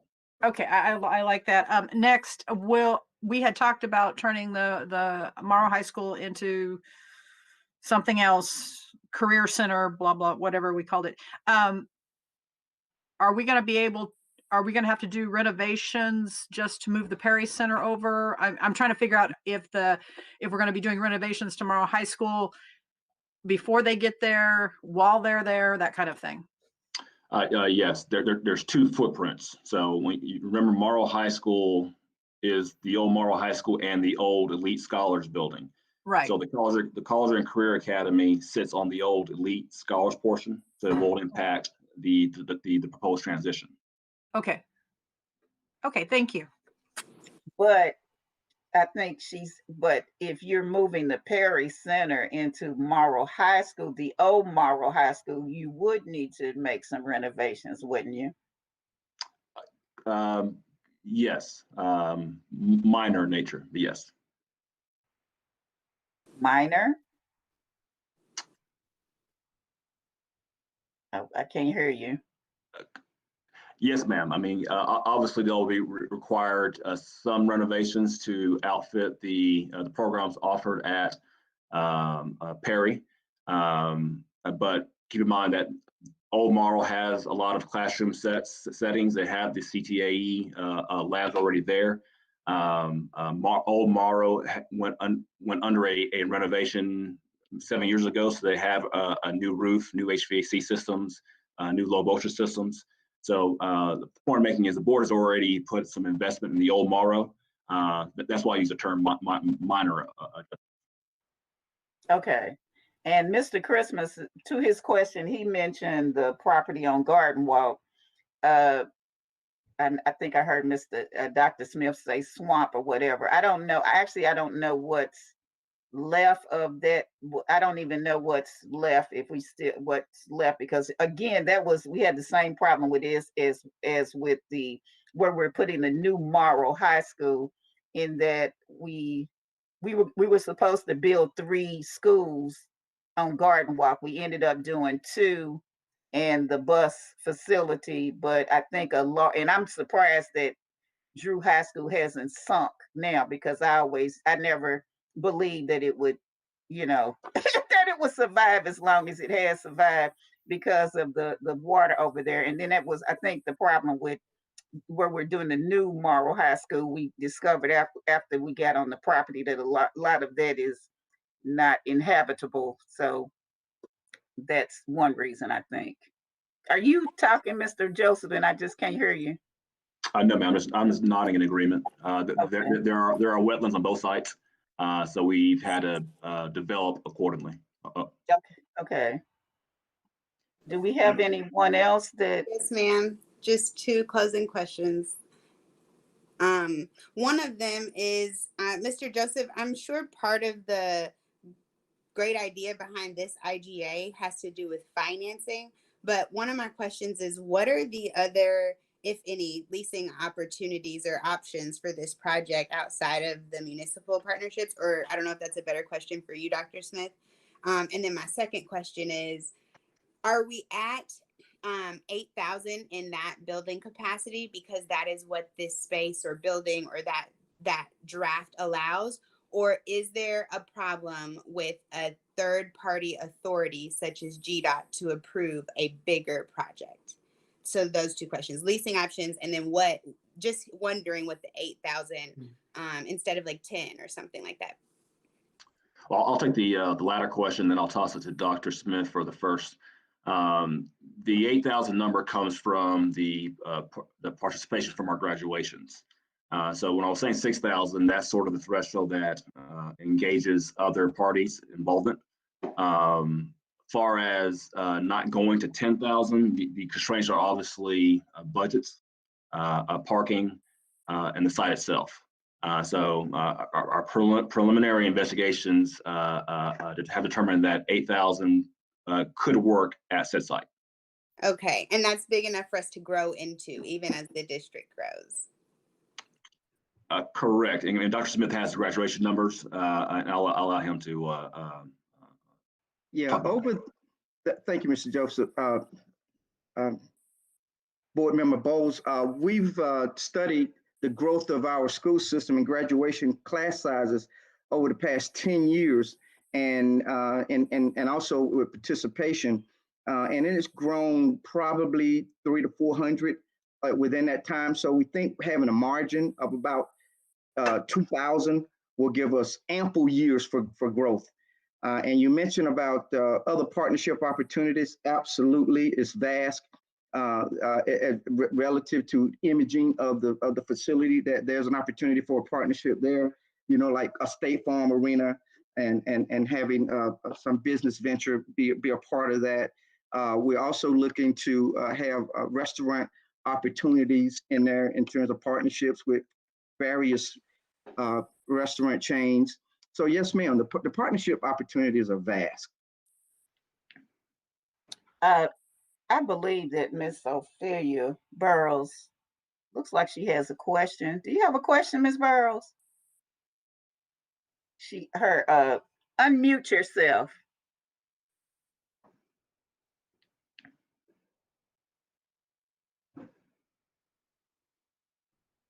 I think she has a question, but Okay. there you go.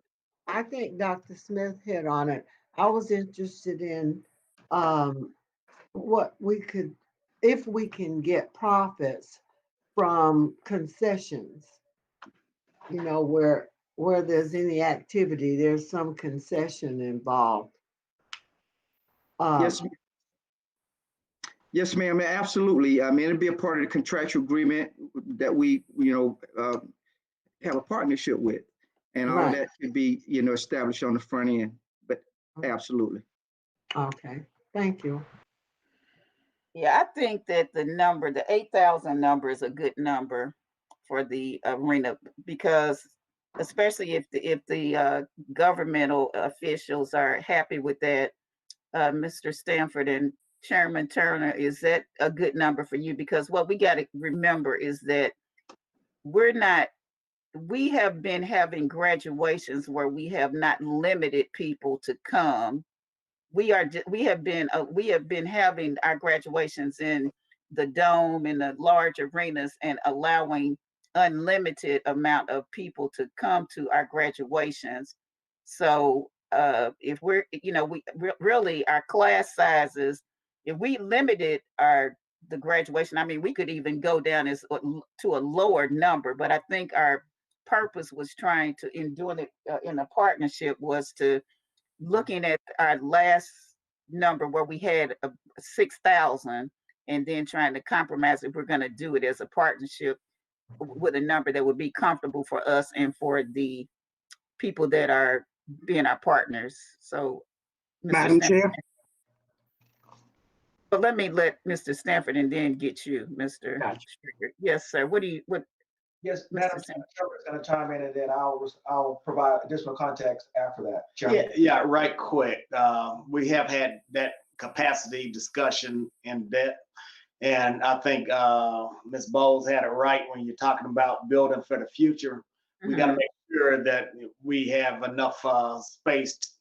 We only expect the school system to continue to grow in numbers. So that I truly believe that the 8,000 seat capacity is suitable.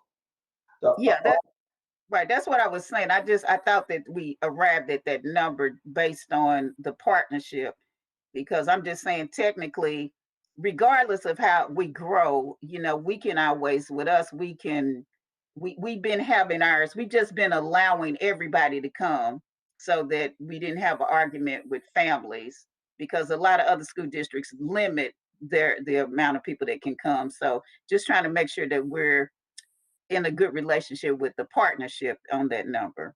Yeah, we appreciate you bringing that up as a concern. But yes, we definitely are in agreement with that. And it's a good practice to be able to allow as many family members to attend graduation. That's one of those lifelong events that right. Everybody wants to be able to take part in. So, Ms. Stanford. No, I was just going to add, Madam Chair, that the continuity of planning has certainly been something that we all are proud of, working with the city of Jonesboro and working with the school system as a whole. So we try to be forward thinking about what the impact will be. And one of the things we didn't speak to is that the county is also looking at building a new admin building that will be less than 1,000 or 2,000 feet from this projected or proposed space.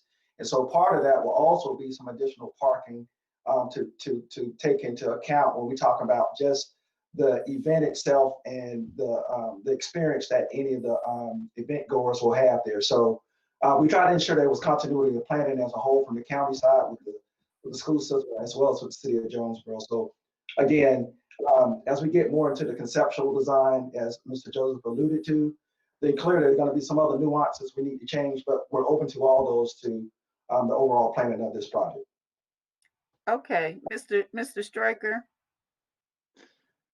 Yeah, not to belabor the point, and I know we got to get out of here, but Yeah. I just wanted to put this in the mix of discussion. Is it possible for this specific project that we could have some type of minority initiative specifically for this project where, you know, maybe the contractors have to employ or subcontract out 30% of the work to minority women-owned businesses and local businesses? Well, I did. That's what I brought up when we first started talking about this, and that's something that we need to look at. As I had sent a draft of a MOU that had been sent to us to Clem. I didn't share it with the board, but I'm gonna share it with the board. We didn't discuss it, but I think that's something that we definitely need to look into. Madam Chair, Yes. I think to your question, Mr. Straker, in the RFP process, there are some opportunities there. So Ronick will be working with the legal department and of course to ensure that we embed within the RFP process some very clear expectations on the front end of this. So basically, I think it will reflect what this community expects, what this board expects relative to minority and with women-owned enterprises. Right. Perfect. Thank you. Mr. Clark wants to add another statement. Thank you, Madam Chair. Just to go back to Board Member Bowles' statement, this facility will sit in the heart of our arts and entertainment district. Our building design for the city center, the municipal complex, is an Art Deco design. You know, glass windows, a lot of glazing with different colors, just to really enhance that ambiance of that entire area. Because you are right, you know, art is important to our community. Hence the reason why we created such a large overlay for that arts and entertainment district, not only to encourage it, but to make it a part of policy. So for those entities and businesses that are coming in, contributing to art or responding to that need, there are great incentives that they can receive from our government. You know, and it's just based upon, we want to create the vibrance that you experience in these other cultural areas. We want to create that same vibrance and ambiance in downtown Jonesboro. Right, and while all of that is important too, the other thing that we're going to need to come into have an agreement about is as far as maintenance. And I know that someone has sent me a text about when we're talking about money and investment in here. I believe I did hear something, because this is something I've been stressing for some time about future buildings with them with us, you know, using solar energy, all that type of stuff, because then we got to figure out this whole agreement of about maintaining the building, because it can be as beautiful as it wants to be on the outside, but it still takes money for it to maintain itself. And then we got to decide how we would end up, who's going to be responsible for those types of things. So we want to get definitely a beautiful building, but utilize everything that's going to be cost efficient to us. Mr. Joseph, you need to add anything? I have a quick question. No, I know we talked about it before with all the glass in these buildings. Are these glasses bulletproof and stormproof? That's in the building, all the glass you got going across? Mr. Ronick or whoever in charge of glass, because y'all use a lot of it.